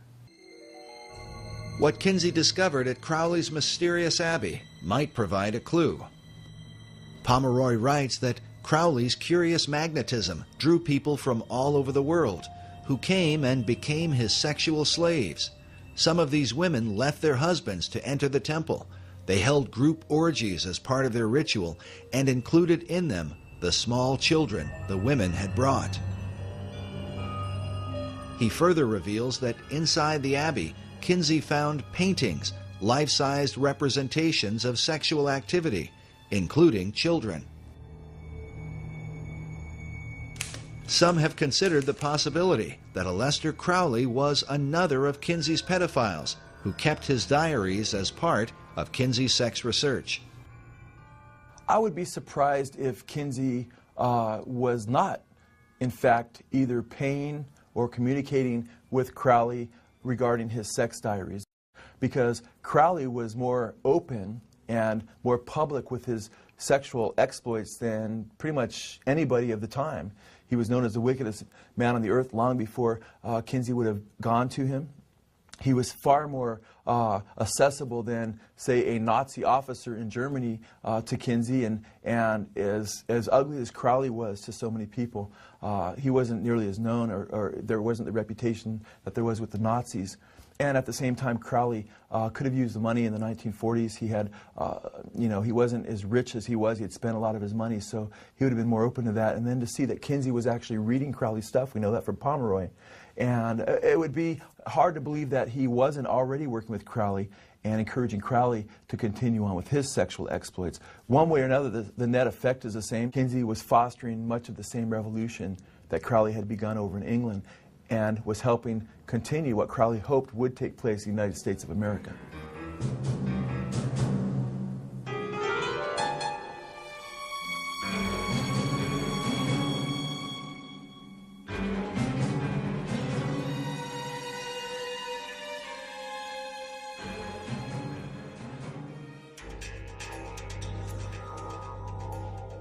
Mass media seems to have always been on the side of Kinsey and his philosophy. A philosophy carried out by Hugh Hefner in 1953 when he launched Playboy magazine. That same year, Kinsey released his K-Bomb, Sexual Behavior in the Human Female, the second book in his report on human sexuality. Hefner made an immediate association between his soft porn magazine and Kinsey's research. I referred to it in the first introduction to the first issue and called it the other great book that was coming out in 1953. Max Lerner, the historian and a good friend of mine, said that Kinsey was the researcher and I was the pamphleteer. And it's an interesting way of looking at it. I certainly do think that in a very real way, the sexual revolution began in 1953, with the second book and the beginning of Playboy. Hugh Hefner had been under the influence of Kinseyan philosophy since the release of the male volume in 1948. He had even written about it in a college publication years before he started Playboy magazine. Half a century later, in Playboy's 50th anniversary issue, Hefner paid special tribute to Alfred Kinsey, celebrating the man who had helped him launch the sexual revolution. But Playboy represented more than just nude photos of the girl next door. According to Hefner, the magazine was, quote, a statement of rebellion without question. The first official Playboy playmate was named Janet Pilgrim, directly intended to mock America's Puritan heritage. In time, Hefner would publish the Playboy philosophy, a new morality for the post-Kinsey era. Just as Kinsey had gone all over the country, preaching the message of sexual reform, Hefner followed his example, giving speeches, appearing on talk shows, and speaking in public forums as the pamphleteer for Kinsey's sexual revolution. So what you're saying, Mr. Hefner, is that we should encourage premarital sexual relations? I think that we should encourage the notion that sex can be right and proper in marriage or out of marriage. In time, Hefner set up the Playboy Foundation, which became, quote, one of the major sources of income for the Kinsey Institute. But was Hefner's sexual revolution simply about giving consenting adults the right to alternative lifestyles? Or was there a hidden agenda within the pages of Playboy, one that would further the child sexual abuse also found in the Kinsey reports?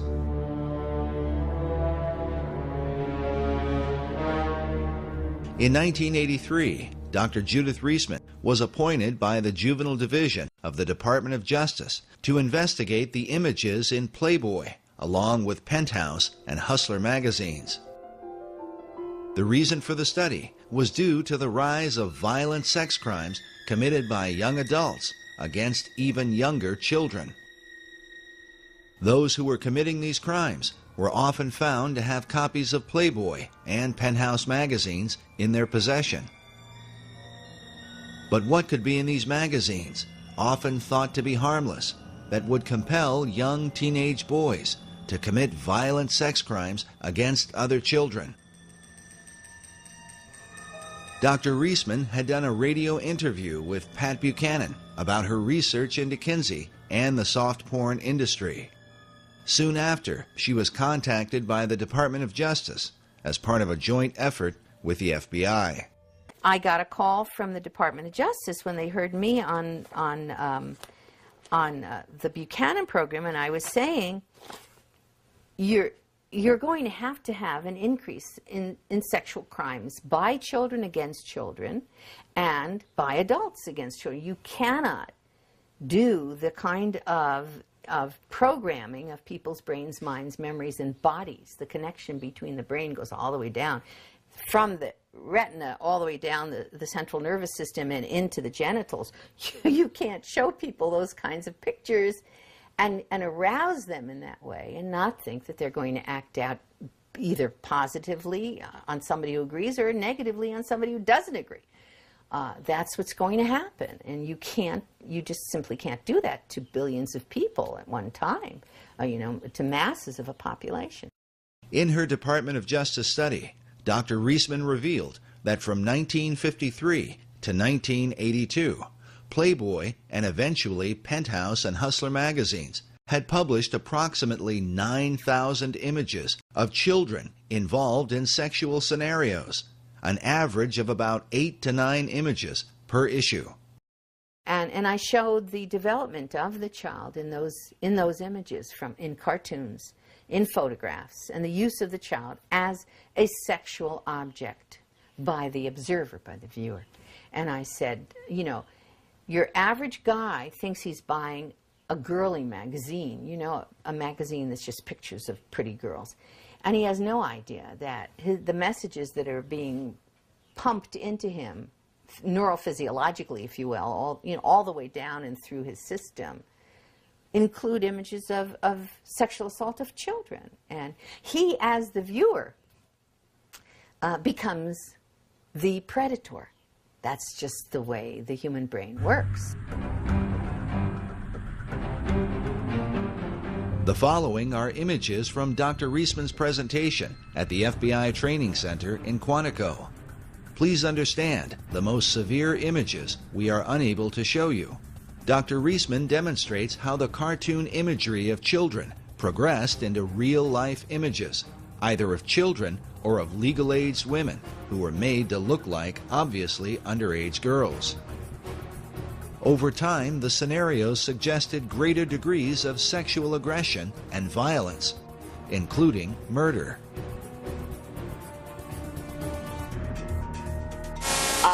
That cartoon says, can you read it?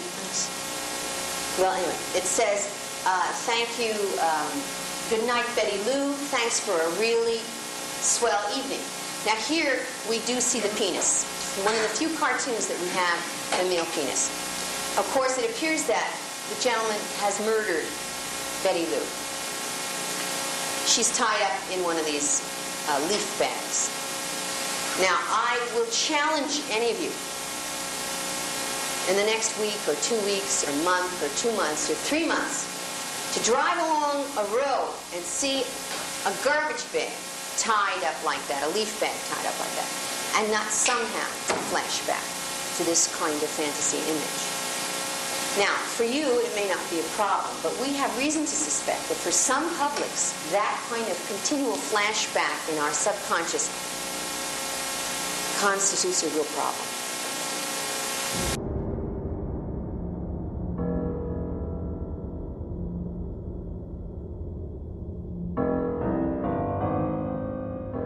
Dr. Reisman believes that millions of American men have been conditioned for decades by such imagery, often struggling with an addiction that they don't understand and cannot escape. The addiction to porn has now been handed down to America's children, giving their young minds a perverse view of reality and of the relationships between men and women.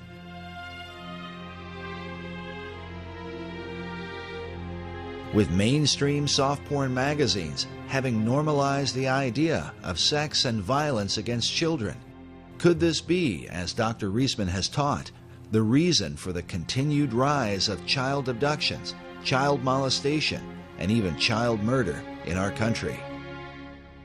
And are these materials, which are often defended under the First Amendment, the real liberty that America's founding fathers fought and died for? Recently read on, I think, Fox News, one of the newscasters there has got a blurb or an article right now on the internet, are our children safe? Is this ever going to end? And I know for a fact it will not end. And it is only going to get worse unless something is done about pornography. The most damaging kinds of pornography are those that involve violence and sexual violence, because the wedding of those two forces, as I know only too well, brings about behavior that is just too terrible to describe.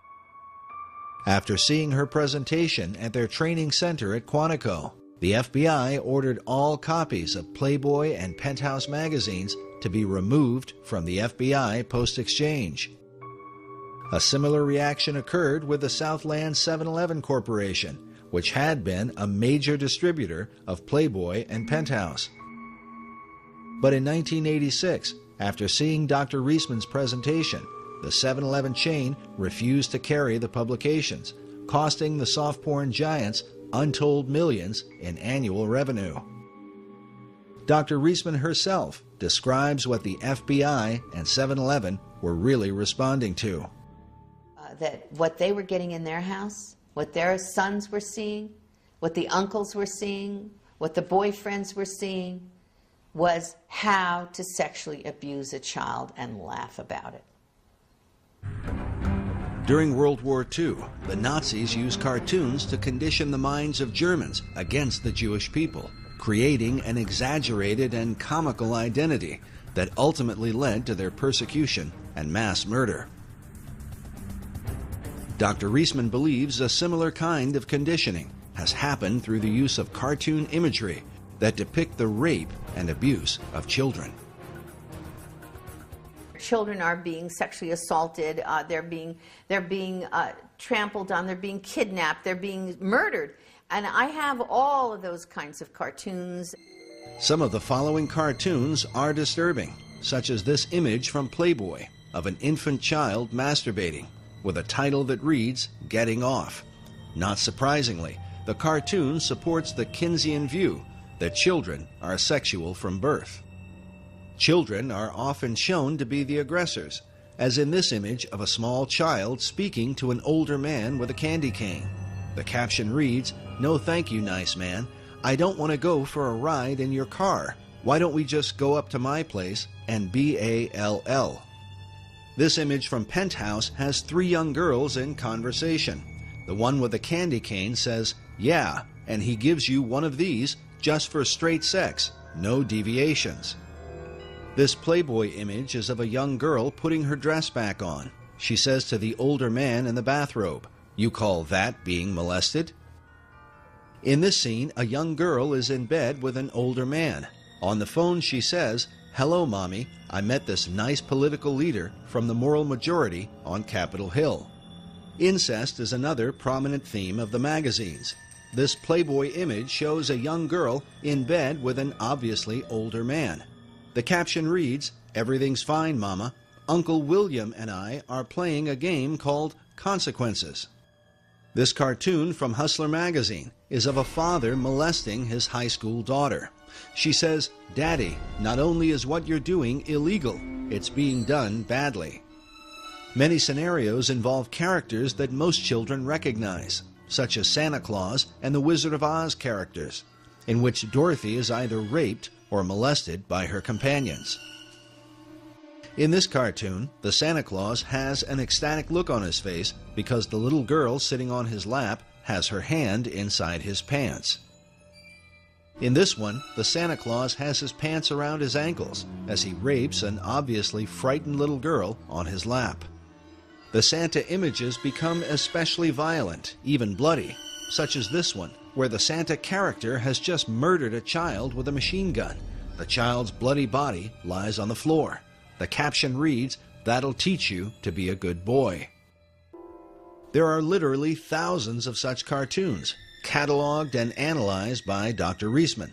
These images have been published by the soft porn industry for more than half a century. But by far the most disturbing collection comes from Larry Flint's Hustler magazine. For years, Hustler published the cartoon Chester the Molester. It's part of a series in which this man was attacking children. The classic Chester cartoon is this one, where Chester sits naked in a chair with 3 young girls who have obviously been kidnapped, bound, and raped. The caption coming from the TV reads, "It is 11 o'clock. do you know where your children are? Dr. Reisman believes that because of suggestive imagery like this, many parents don't know where their children are. Sadly, some of them will never see their children again.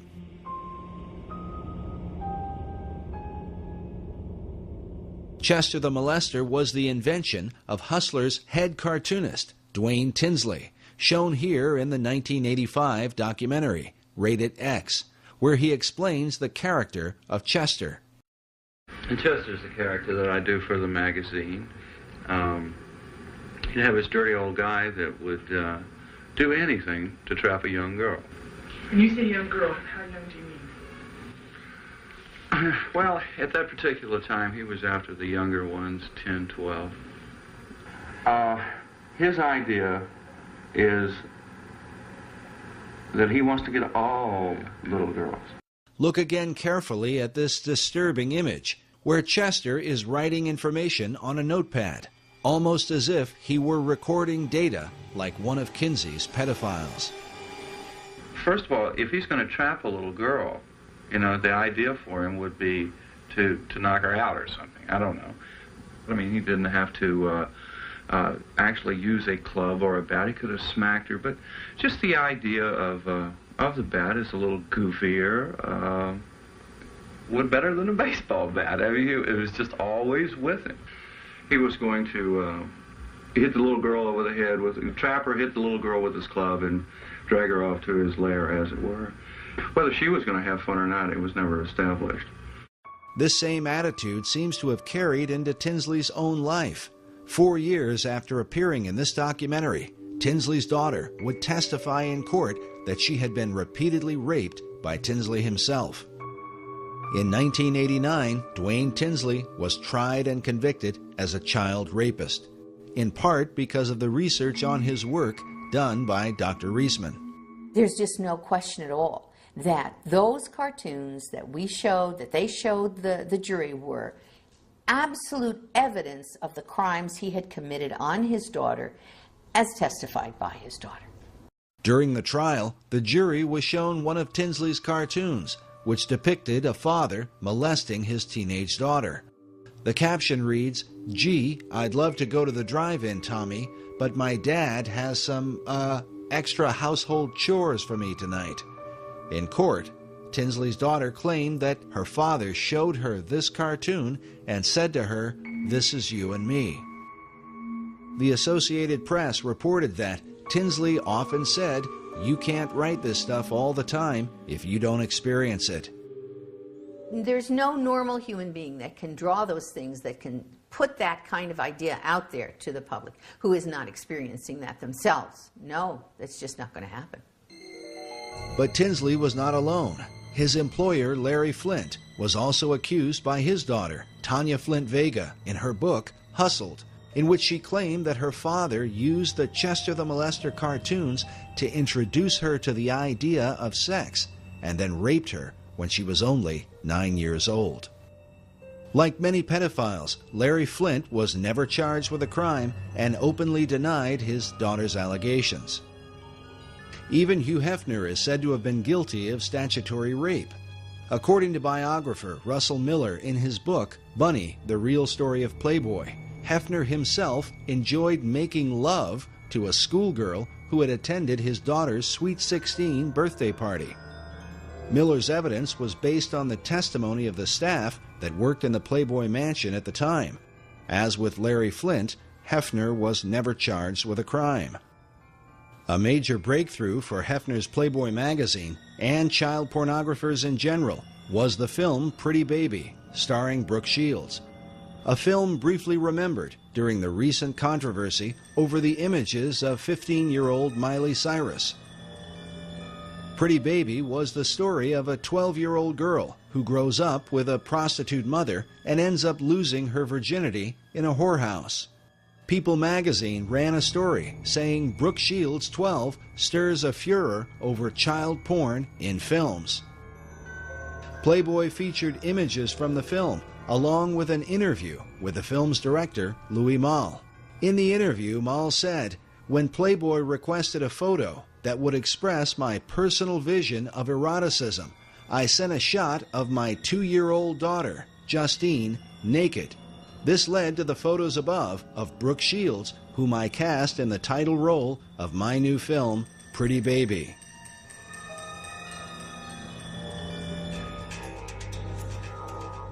As early as 1971, Reader's Digest published an article titled What Sex Offenders Say About Pornography.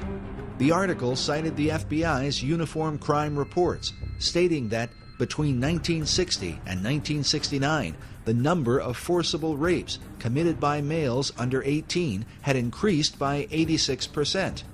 It could be concluded that some force impelling towards sex crime has been operating on younger males in the United States.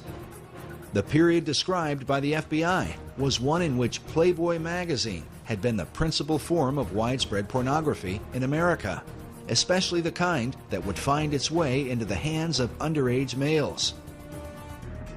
Then in the 1980s, the Surgeon General C. Everett Koop called pornography a clear and present danger to American public health. And who could forget the disturbing warning given by serial killer Ted Bundy in his final interview with Dr. James Dobson just hours before his execution in 1989. Listen, I'm no social scientist, and I haven't done a survey. I mean, I don't pretend that I know what John Q. Citizen thinks about this. But I've lived in prison for a long time now. And I've met a lot of men who were motivated to commit violence just like me. And without exception, every one of them was deeply involved in pornography, without question, without exception, deeply influenced and consumed by an addiction to pornography. Despite these warnings, the so-called soft porn industry has been normalized in America, partly because some of the most powerful social and political leaders of the last half-century have given interviews and appeared in these magazines, helping to make them part of America's mainstream. Perhaps most famous was Jimmy Carter's Playboy interview in 1976 as a presidential candidate. While ultimately considered a political blunder, it undoubtedly sent a message of acceptability to the up-and-coming generation, to those who, in time, would end up running the country. As such, what sort of decisions would they make on behalf of America's women and children? It is also important to consider that the warnings from Ted Bundy and the Surgeon General were given years before the widespread use of the Internet, where today pornography is available to the masses like never before in history. The Internet, I'm not trying to say is a real negative and dark thing. There's a lot of positive and good things coming out of the Internet, but people need to be aware of the dark element that the Internet provides to people. And it's in a very private, secret place, so people can keep can be anonymous. Whereas, 20, 30 years ago, to go to a porn shop, you'd have to go to a seedy part of town and people would recognize you. It's not that way anymore. It comes right into your house. And that's why I think it's so dangerous. The idea that pornography doesn't really hurt anyone is a fallacious argument. How many marriages, how many tens of thousands, perhaps millions of people are hurting in their relationships because of pornography? And the guy who watches porn is basically probably going to get addicted to the porn. And if he does ever get married, sex is never going to be right because he's going to be so obsessed with the pornography that's not even real anyways. I believe that God intended sex to be between a man and a woman, a husband and a wife. Can you explain the images on the computer? This is nothing right here. Just because you're not out with some other woman doesn't mean that you're not being unfaithful to our marriage. And what else do you need? What do you need? I want my husband to be faithful. I want my husband to be a father to his children. I don't want him in his office watching pornography and telling me that he's trying to meet deadlines.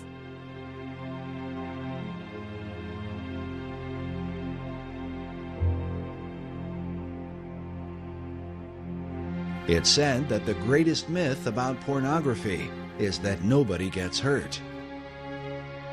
Some even argue that porn is a healthy outlet for men and women alike.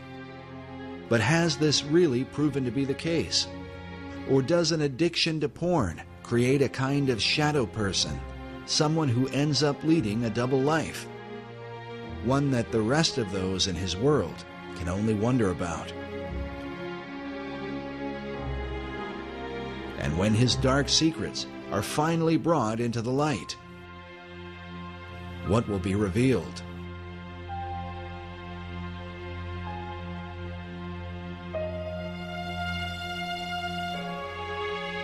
One who understands the dark temptations of pornography is former Penthouse producer J. Gator Henry, who claims he narrowly escaped a lifestyle that became so extreme it almost landed him in prison. I'll say that, but for the grace of God, there go I when I see these men that are being arrested on the news. As a former producer for Penthouse magazine, Gator rubbed elbows with some of the big celebrities in Hollywood, including Ozzy Osbourne and Pamela Anderson. And as you would expect, his work exposed him to countless Penthouse models. Man, it was an ego rush to be around the most beautiful women in the world and then running around naked. And to a lot of men in America, I had the dream job. I mean, I was their hero. I was doing what everybody thought was the greatest thing in the world that a man could be doing for a profession. Gator believes his addiction to pornography began with a troubled childhood. My uncle had molested me when I was a child, and he ended up confessing that to me prior to his death from AIDS a few years ago, so I had that event in my life, and then I also remember when I was young finding a penthouse in my father's bedroom closet. And boy, I thought that was the greatest thing since sliced bread when I found that thing. And when you're at that age and everything else, and so I immediately was hooked on the whole thing. So it's kind of interesting that everything turned around and ended up working for Penthouse. And pornography, especially printed pornography, people think that Penthouse or Playboy or whatever is innocent. And I'm here to say that it's absolutely not. Having also a drug past myself, marijuana is a stepping stone in the drug world, Penthouse magazine or Playboy magazine is a stepping stone in the porn world. You start there, it's not going to end there. Gator claims that the steps on his journey through pornography led him into deeper and darker levels of perversion. Eventually, he found himself on the brink of criminal behavior. It got so bad where I would get on the internet. Again, I was just consumed.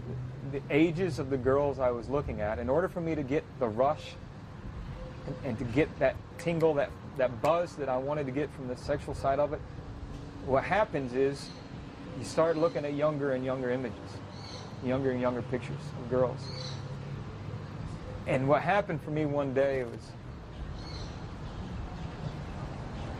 the thought just slammed to me that I probably have done things and probably had images on my computer at that time that could have put me in prison. I look at these men who abduct these young girls and they molest them and kill them, bury them alive or whatever they do, stab them multiple times and stuff. And I know that those men, like me, they didn't wake up. They didn't start off. They didn't grow up as little boys saying, oh, my ambition in life is grow up to be a child molester and killer. And I know for a fact that everything in the marrow of my bones, because I've been there, I've walked and lived it, that pornography took them to that place where just your average Joe comes to a place in his mind and in his being where he's so consumed with that fulfillment of that lustful thought and pleasure, with that thought that he has to fulfill it. And the fantasy becomes so overpowering and so all-consuming. And those are the guys that go out and take these girls.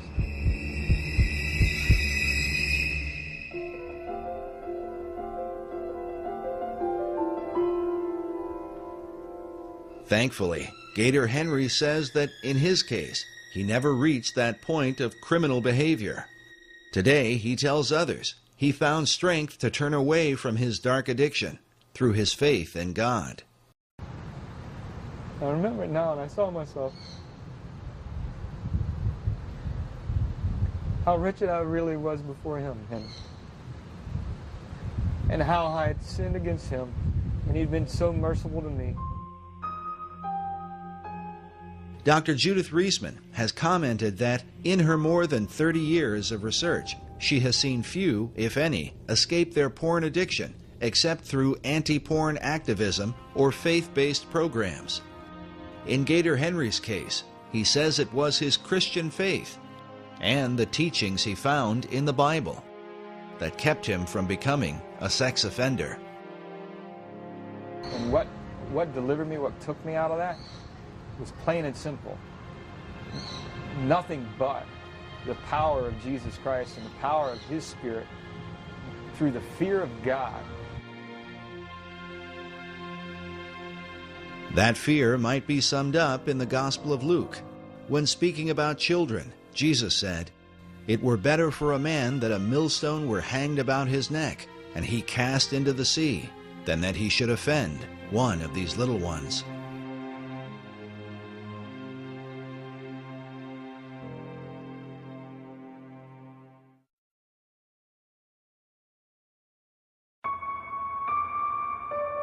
In 1994, an underground film was released titled Chicken Hawk: Men Who Love Boys. The film documented the lives of certain members of NAMBLA, the North American Man-Boy Love Association. The word chicken hawk is a reference in the gay community to older men who prey upon underage children, boys in particular. I have all my life been attracted to younger boys. Where are the boys? Boys are everywhere. You don't have. There's no one single place. There's the mall, the supermarket, the street, the sports event. I can look out my window and see the school, and it's like Moses looking across to the promised land. He kept making excuses to pull up his shirt and show me his belly in a highly flirtatious way to any ordinary boy lover such as myself, a very exciting and appealing way. Now, the Queen's Vernacular was considered to be the #1 gay lexicon dictionary for homosexual language. 12,000 words in this dictionary, and you open it up, and their mascot is, as was the mascot in The Advocate, a boy, Boy Scout in this case. And the 12,000 words that are in here all relate to the in language, the cant that's being used within the homosexual movement amongst homosexuals. What do all these words mean? Well, they had a certain meaning for the homosexual world that the straight world didn't understand. It's another language. Very interesting because, 12,000 words, well, when Webster compiled his American Dictionary to distinguish us from the English, that had 12,000 new words as well. So that we were distinct from the English, from Samuel Johnson's dictionary. Webster said, no, we're a unique people. He had 12,000 words to show that. So this dictionary says, we are unique people. We have 12,000 words to show that. And some of those words we compiled we did an analysis of these words. And we found that the #1 quoted word, in order of importance, was a chicken, which relates to boys. Chicken, a young recruit, any boy under the age of consent, heterosexual, fair of face, and unfamiliar with homosexuality. There are 254 words there that deal with sex with boys. One of the most disturbing sequences in the film Chicken Hawk were a series of interviews done with parents whose children were being openly preyed upon in a small community by this pedophile, a man named Leland Stevenson.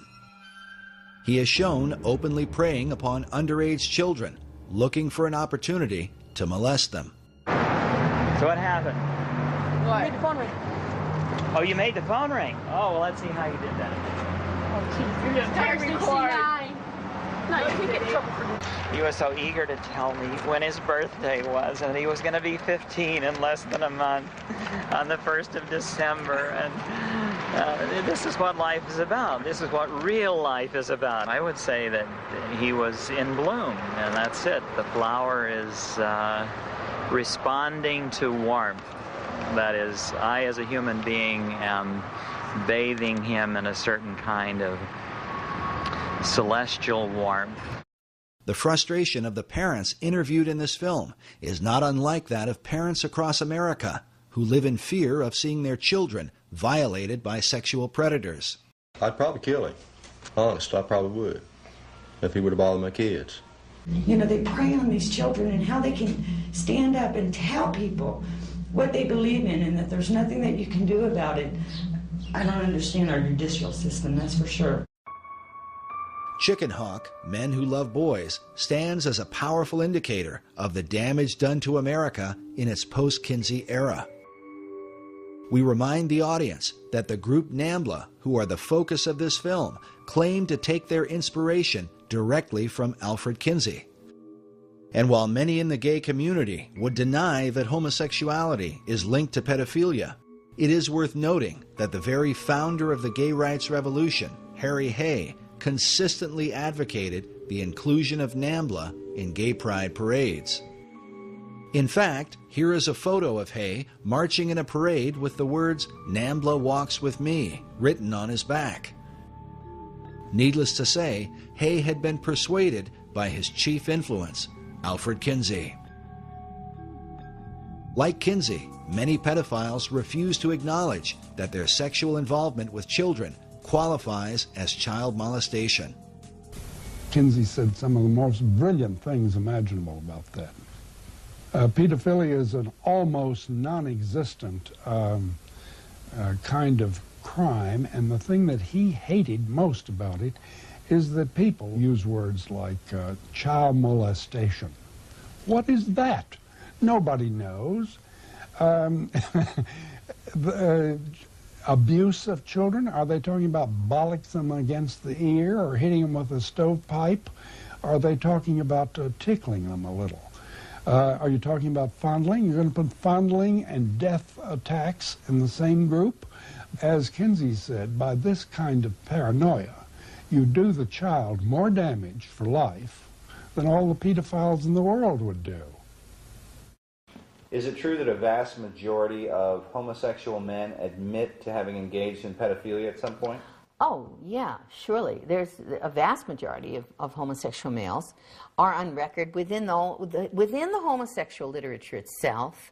Even the Advocate admitted to at minimum 21%, and we had up to 70-some% by other homosexual publications and researchers, and one of them, one of the research publications came out of the Kinsey Institute.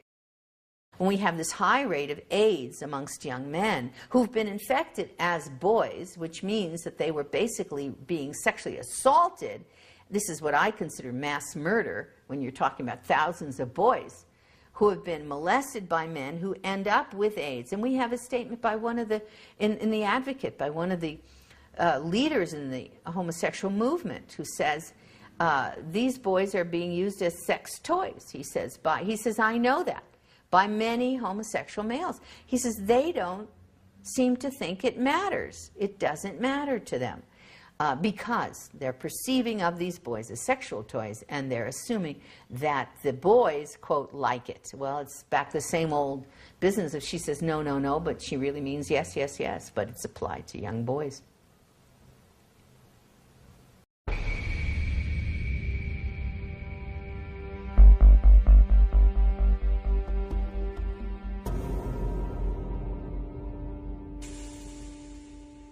While groups like NAMBLA seem to represent an extreme viewpoint, the reality is that their philosophy is embraced by leading members of the academic community in what is called sexology, the study of human sexuality. From the late 60s and early 70s, both in the US and in the UK, there was what's called a paedophile liberation movement, and this put forward the notion very volubly that it's perfectly all right for men to have, or indeed women, for adults to have, quotes, consensual sexual relationships with children of any age, which is plainly nonsense. But the pedophile liberation movement is still at work in America's academic institutions and includes men who design the thinking behind what is taught in America's sex education programs. You roll it down the penis, and that protects the man when his penis is inside the woman's vagina. There was never any science in all this. It's got nothing to do with science. It's always been political.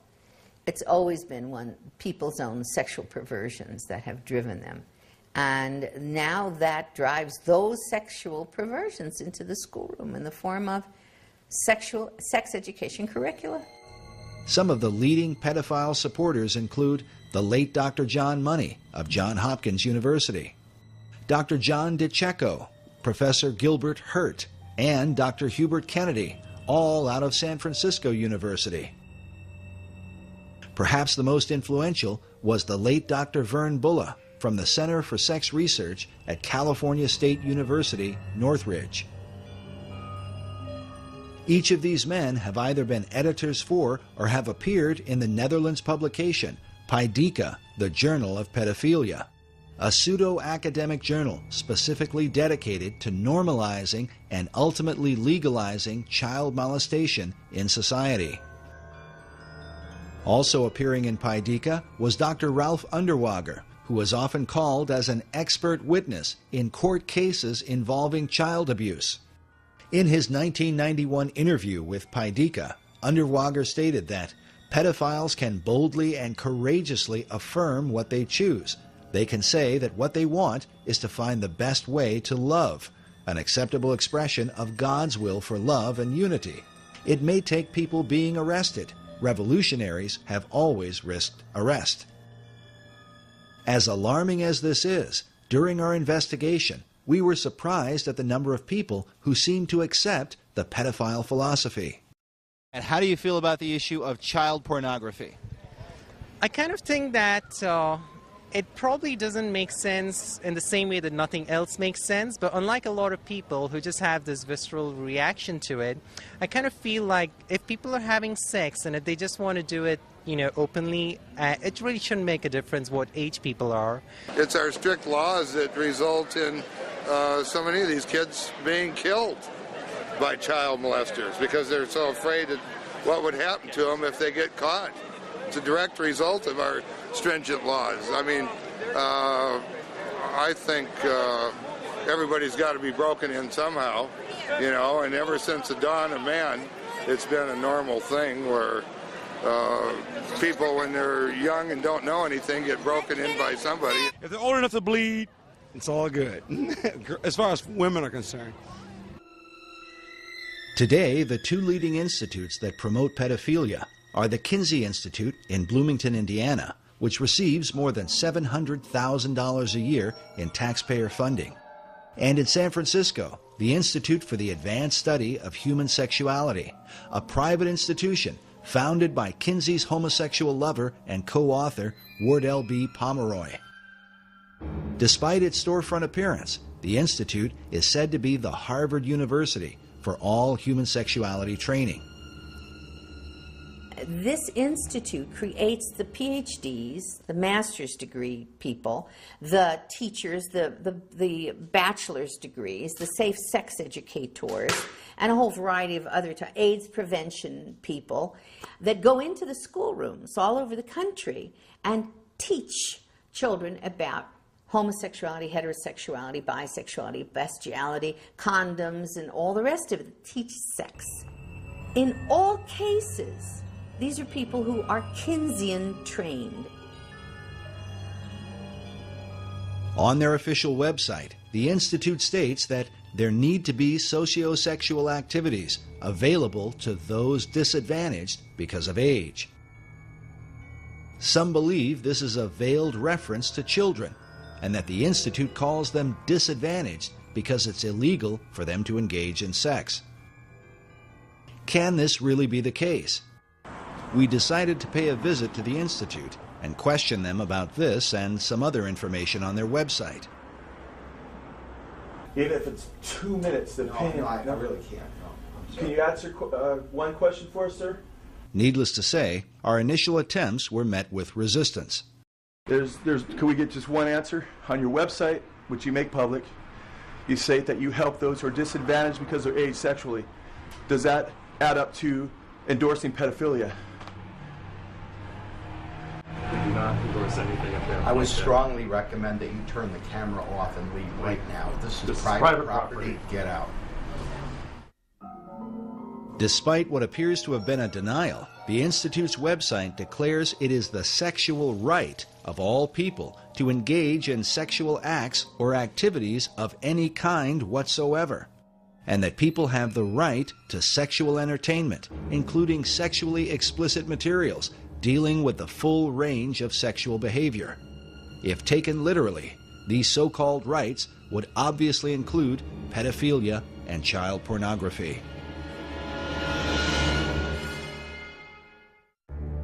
Beyond all this, the Institute's founding director, Wardell Pomeroy, wrote the book Boys and Sex, in which he promoted the idea of boys having sex with animals, such as a dog, a horse, or a bull. Pomeroy also stated that incest between adults and younger children can prove to be a satisfying and enriching experience. But the influence of Pomeroy's Sex Institute goes even beyond the academic community and into America's churches. The line from Kinsey to the current destruction of the Catholic Church is very direct.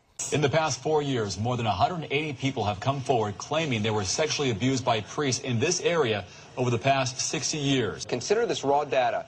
A survey commissioned by the U.S. Catholic Church found more than 10,000 allegations of sexual abuse involving more than 4,300 priests and deacons. The harm done to trusting families is immeasurable and was perhaps most powerfully captured by filmmaker Amy Berg in Deliver Us from Evil, a documentary about a child-molesting priest and the anguish he brought to countless children and their parents. I feel betrayed by the church. The church has betrayed me and my family, and they destroyed it. When the Vatican II comes through and the whole notion of liberalizing the church emerges, this group of sexologists or psychologists who are trained by them go into the clergy, goes into the Catholic Church to help decide who makes a good priest.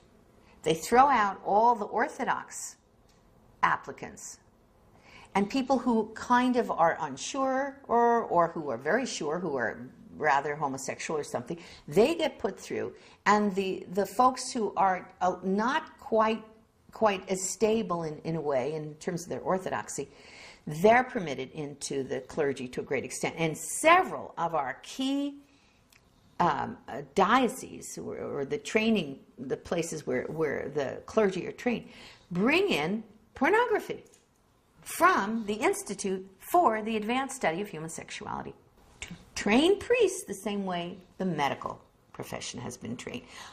Desensitizing the priests on issues of homosexuality and promiscuity and bisexuality and everything else, using that pornography to desensitize them and condition them, and in many cases, to seduce them. But the fallout has extended into mainstream Protestant churches as well, with one scandal after another, involving some of America's top evangelical leaders. I have sinned against you, my Lord. It just is a tragedy of the first order. You know, I could give you a theological reason, Nancy. I think the enemy of our souls, Satan, assaults the church and assaults the truth. As with Roman Catholicism, Protestant sex scandals all over the country often involve pedophile pastors and church leaders preying upon young children. While the hypocrisy involved is undeniable, can it be that this is the unavoidable conclusion of Kinsey's sexual revolution? A society so overwhelmed with temptation that even the most would-be pious members find it all but impossible to resist. And what will this mean for churches in America? There's a whole issue of denial. We have turned our back on understanding that this is a significant, profound problem in the church. And I think that there needs to be an awareness and education, and I think that pastors need to address it from the pulpit. Jeff Reinke is the marriage and family pastor of North Coast Calvary Chapel in Carlsbad, California. He believes that what we currently know about men struggling with sexual addiction in American churches is far worse than many Christian leaders are willing to admit. I am grieved at the lack of moral outrage that there is lacking today in our culture, and particularly in the church, in the whole area of sexual perversion. I believe it is the Mount Whitney. I think addiction, and particularly sexual addiction, is the Mount Whitney of sin in the church today. If I could use a more effective metaphor, I really think it's like an iceberg, is we just barely see the tip of it. But underneath the surface, there is such deep denial, and that denial is led to personal destruction, I think, particularly with men. This is nothing, right? This is nothing. Don't mean anything. This is nothing. I mean, I'm looking at a few pictures. Would you rather I'm actually with another girl? Like I mean, did I actually cheat on you? You know, actually, I would prefer that my husband not do either one. Are you trying to give me an option? It's either a prostitute or the computer? There's not a week that goes by in my own counseling practice that I am not counseling a couple, that I don't get a phone call or an email in regards to sexual addiction. I had a wife whose husband is a lawyer in the area, and she's filing for divorce. For the last 6 years, he's been caught in prostitution, in pornography, in striptease centers and so forth. And she asked me this question. She said, how is it that he could call himself a Christian for the last 5 years, that he's been struggling with this stuff? How can he call himself a Christian? Could you tell me that, Pastor? When is it going to stop with you? I'm not covering for you anymore. Dude, what's there to cover? There's nothing wrong with this. Did you look at it? There's nothing wrong with this. Yeah, I did look at it, and so did your son. Yeah, so what? What kind of a father have you become? Now you're going to talk about me being a father? It's going to stop, and it's going to stop now. It already stopped. That's what you said months ago. What kind of marriage is this? You know, it's one thing that you make me feel like I'm not even your wife, that I'm worth nothing, that you have to look at magazines and porn. What do you expect from me? I can't even look at you anymore.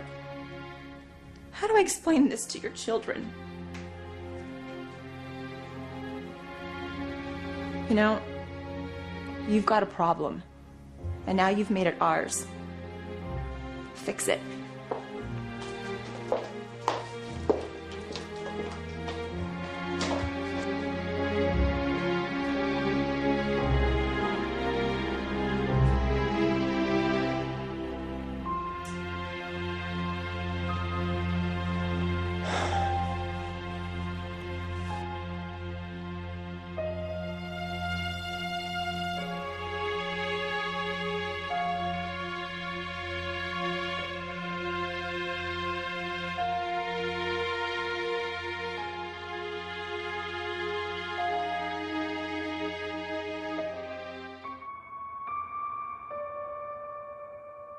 With so much devastation affecting America at many levels, the question is, why hasn't something been done about Kinsey's dark legacy?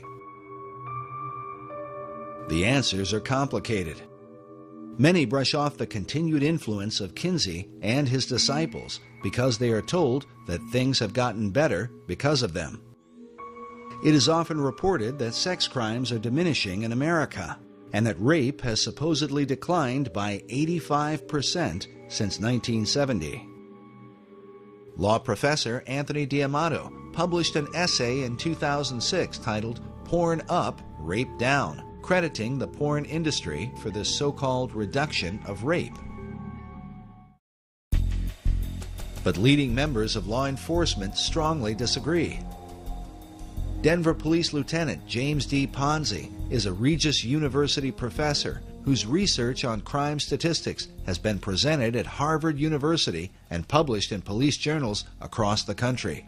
Ponzi was quoted in Police Beat in May of 2005. He said, "In 1998, Shannon Schreiber was raped and murdered. The lawsuit her parents filed revealed the practice of downgrading sexual crimes. Departments cooked the books to lower crime rates." Lieutenant Ponzi got emails from different departments all over the country regarding statistics being altered in their cities. Ponzi said these lower rape statistics don't reflect what is truly happening in sex-related crimes. The reason for the deception is political pressure to lower crime rates, as partly exposed by U.S. News and World Report. In April of 2000, they wrote, "Facing political heat to cut crime in the city, investigators in the New York Sex Crime Unit sat on thousands of reports of rapes and other sexual assaults."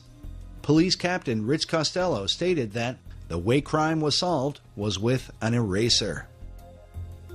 In that same year, it was also reported that the FBI conducted a limited investigation and discovered that PPD had failed to report between 13,000 and 37,000 major crimes. Lieutenant Colonel Dave Grossman is a West Point psychology professor and Pulitzer Prize nominee. He is a renowned expert in human aggression and co-author of the book, Stop Teaching Our Kids to Kill. On crime statistics, he says, the downturn in violent crime in the U.S. in the 1990s is very deceptive. Violent crime is still about 5 times greater today per capita than it was in 1957. Grossman says the biggest factor for the lower crime rates is that we are lying about the data. One of the tactics used is to manipulate statistics in a way that gives a false impression to the public. For example, at the beginning of this film, we told you that some 58,200 children are abducted each year by non-family members. This report from the Department of Justice goes on to say that only 115 of these are stereotypical kidnappings. But they define stereotypical kidnapping to include children who are held for ransom or transported a distance of 50 or more miles. The report goes on to say that of the 58,200 children abducted, about half of the victims were sexually assaulted.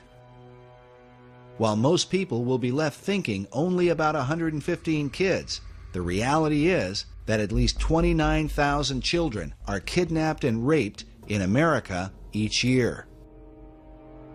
The report also says that this is an underestimate. Researchers like Lieutenant James Ponzi, who we spoke with during our investigation, believe that the real number is much higher than anyone is able to document. As parents and guardians, we should consider again carefully the words of former prosecutor Ann Bremner. And we also see in a lot of these kidnapping and death cases recently by sex offenders that your child can be lost in just an instant. So I think you have to be vigilant at all times. Be vigilant at all times.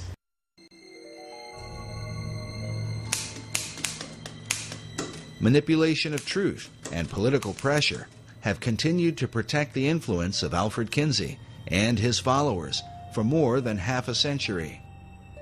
In the 1980s, the Reagan administration developed a commission to investigate the influence of pornography.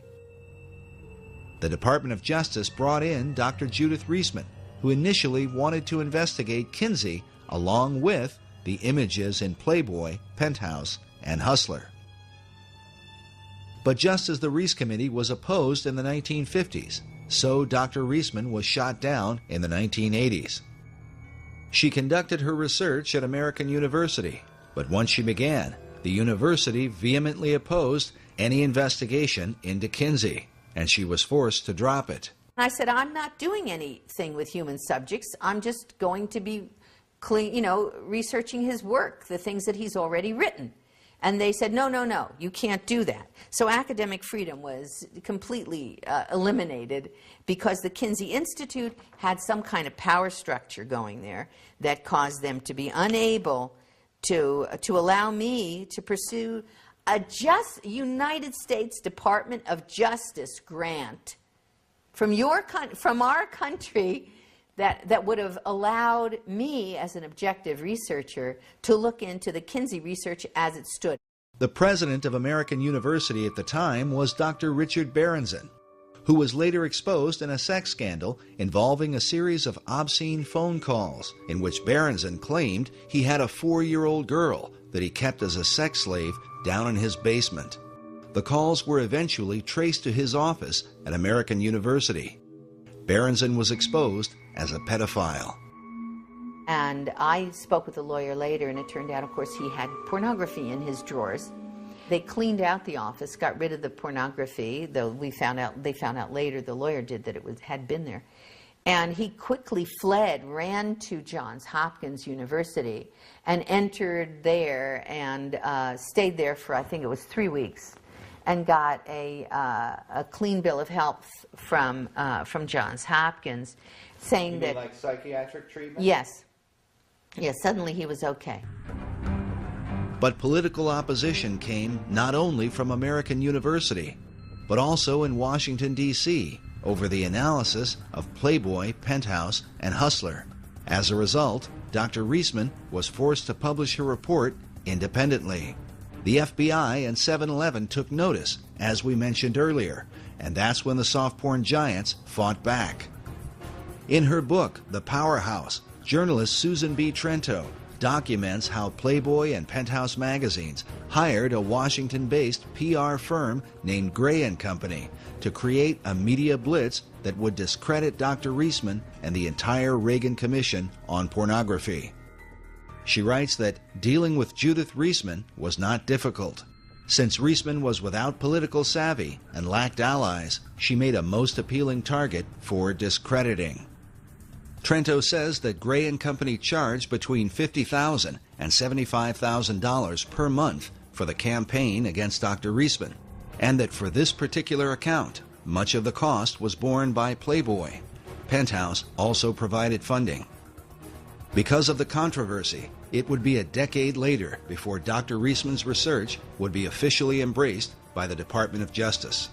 In a letter written by past administrator Robert Sweet, he says, while the massive affluent sex industry has employed nearly every technique in their arsenal short of violence to stop Dr. Reisman's work, they have not shown her findings to be incorrect or methodologically flawed in even the smallest detail. Why don't you care more about the children than you do about protecting the finances of the sex industry and the sex establishment? Yes, Judith. Right, the sex industry. Tell me about this sex industry. Dr. Reisman has for years argued against the harmful impact of the sex industry on America's children. Many of the PhDs who teach in our universities have not only been associated with the Journal of Pedophilia, but have also served as the board members for pornographic magazines like Penthouse Forum. These are the people who have designed the programs for sex education in America. Because Kinsey chose to define the pain and suffering of abused children as orgasm, he then argued that children were sexual from birth and should be taught about having sex as soon as possible. While most who promote the programs probably don't know it, this thinking is what lies behind the idea of teaching sex education to kindergartners. I remember him using this in his campaign against me, saying Barack Obama supports teaching sex education to kindergartners. And, you know, which I didn't know what to tell him.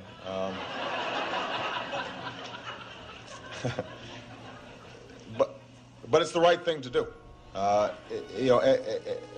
To provide age-appropriate sex education, science-based sex education, science-based sex education in the schools. Remember that this science-based sex education begins with the so-called scientific data gathered by Kinsey's pedophiles and recorded by him in his sex reports, something that Kinsey's followers continue to insist is relevant in teaching our children today. These specific findings about these children are totally irrelevant to modern sex education. Consider again this image of a teacher showing what appears to be 6- and 7-year-old girls how to use a condom. Who will this 7-year-old be using a condom with?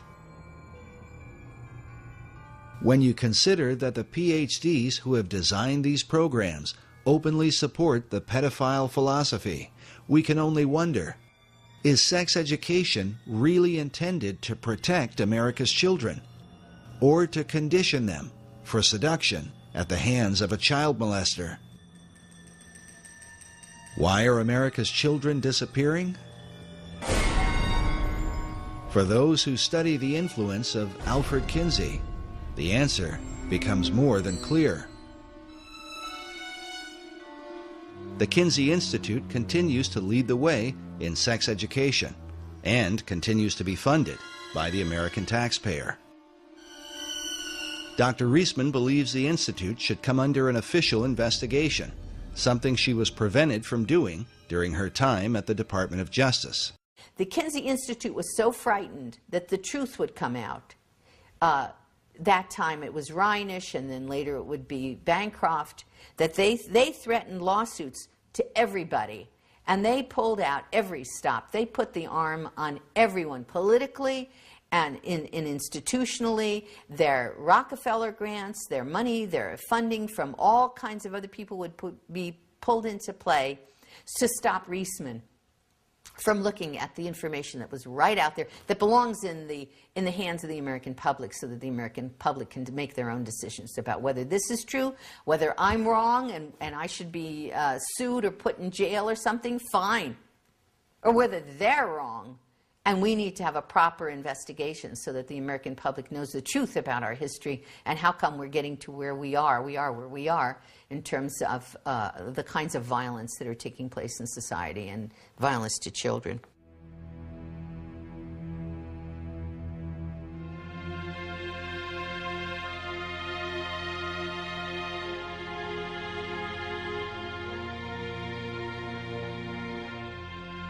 We are told that our founding fathers went to war so that America might be free. But how they would respond, we can only wonder, if they could see our country today and witness how we now define that original liberty for which brave men fought and died.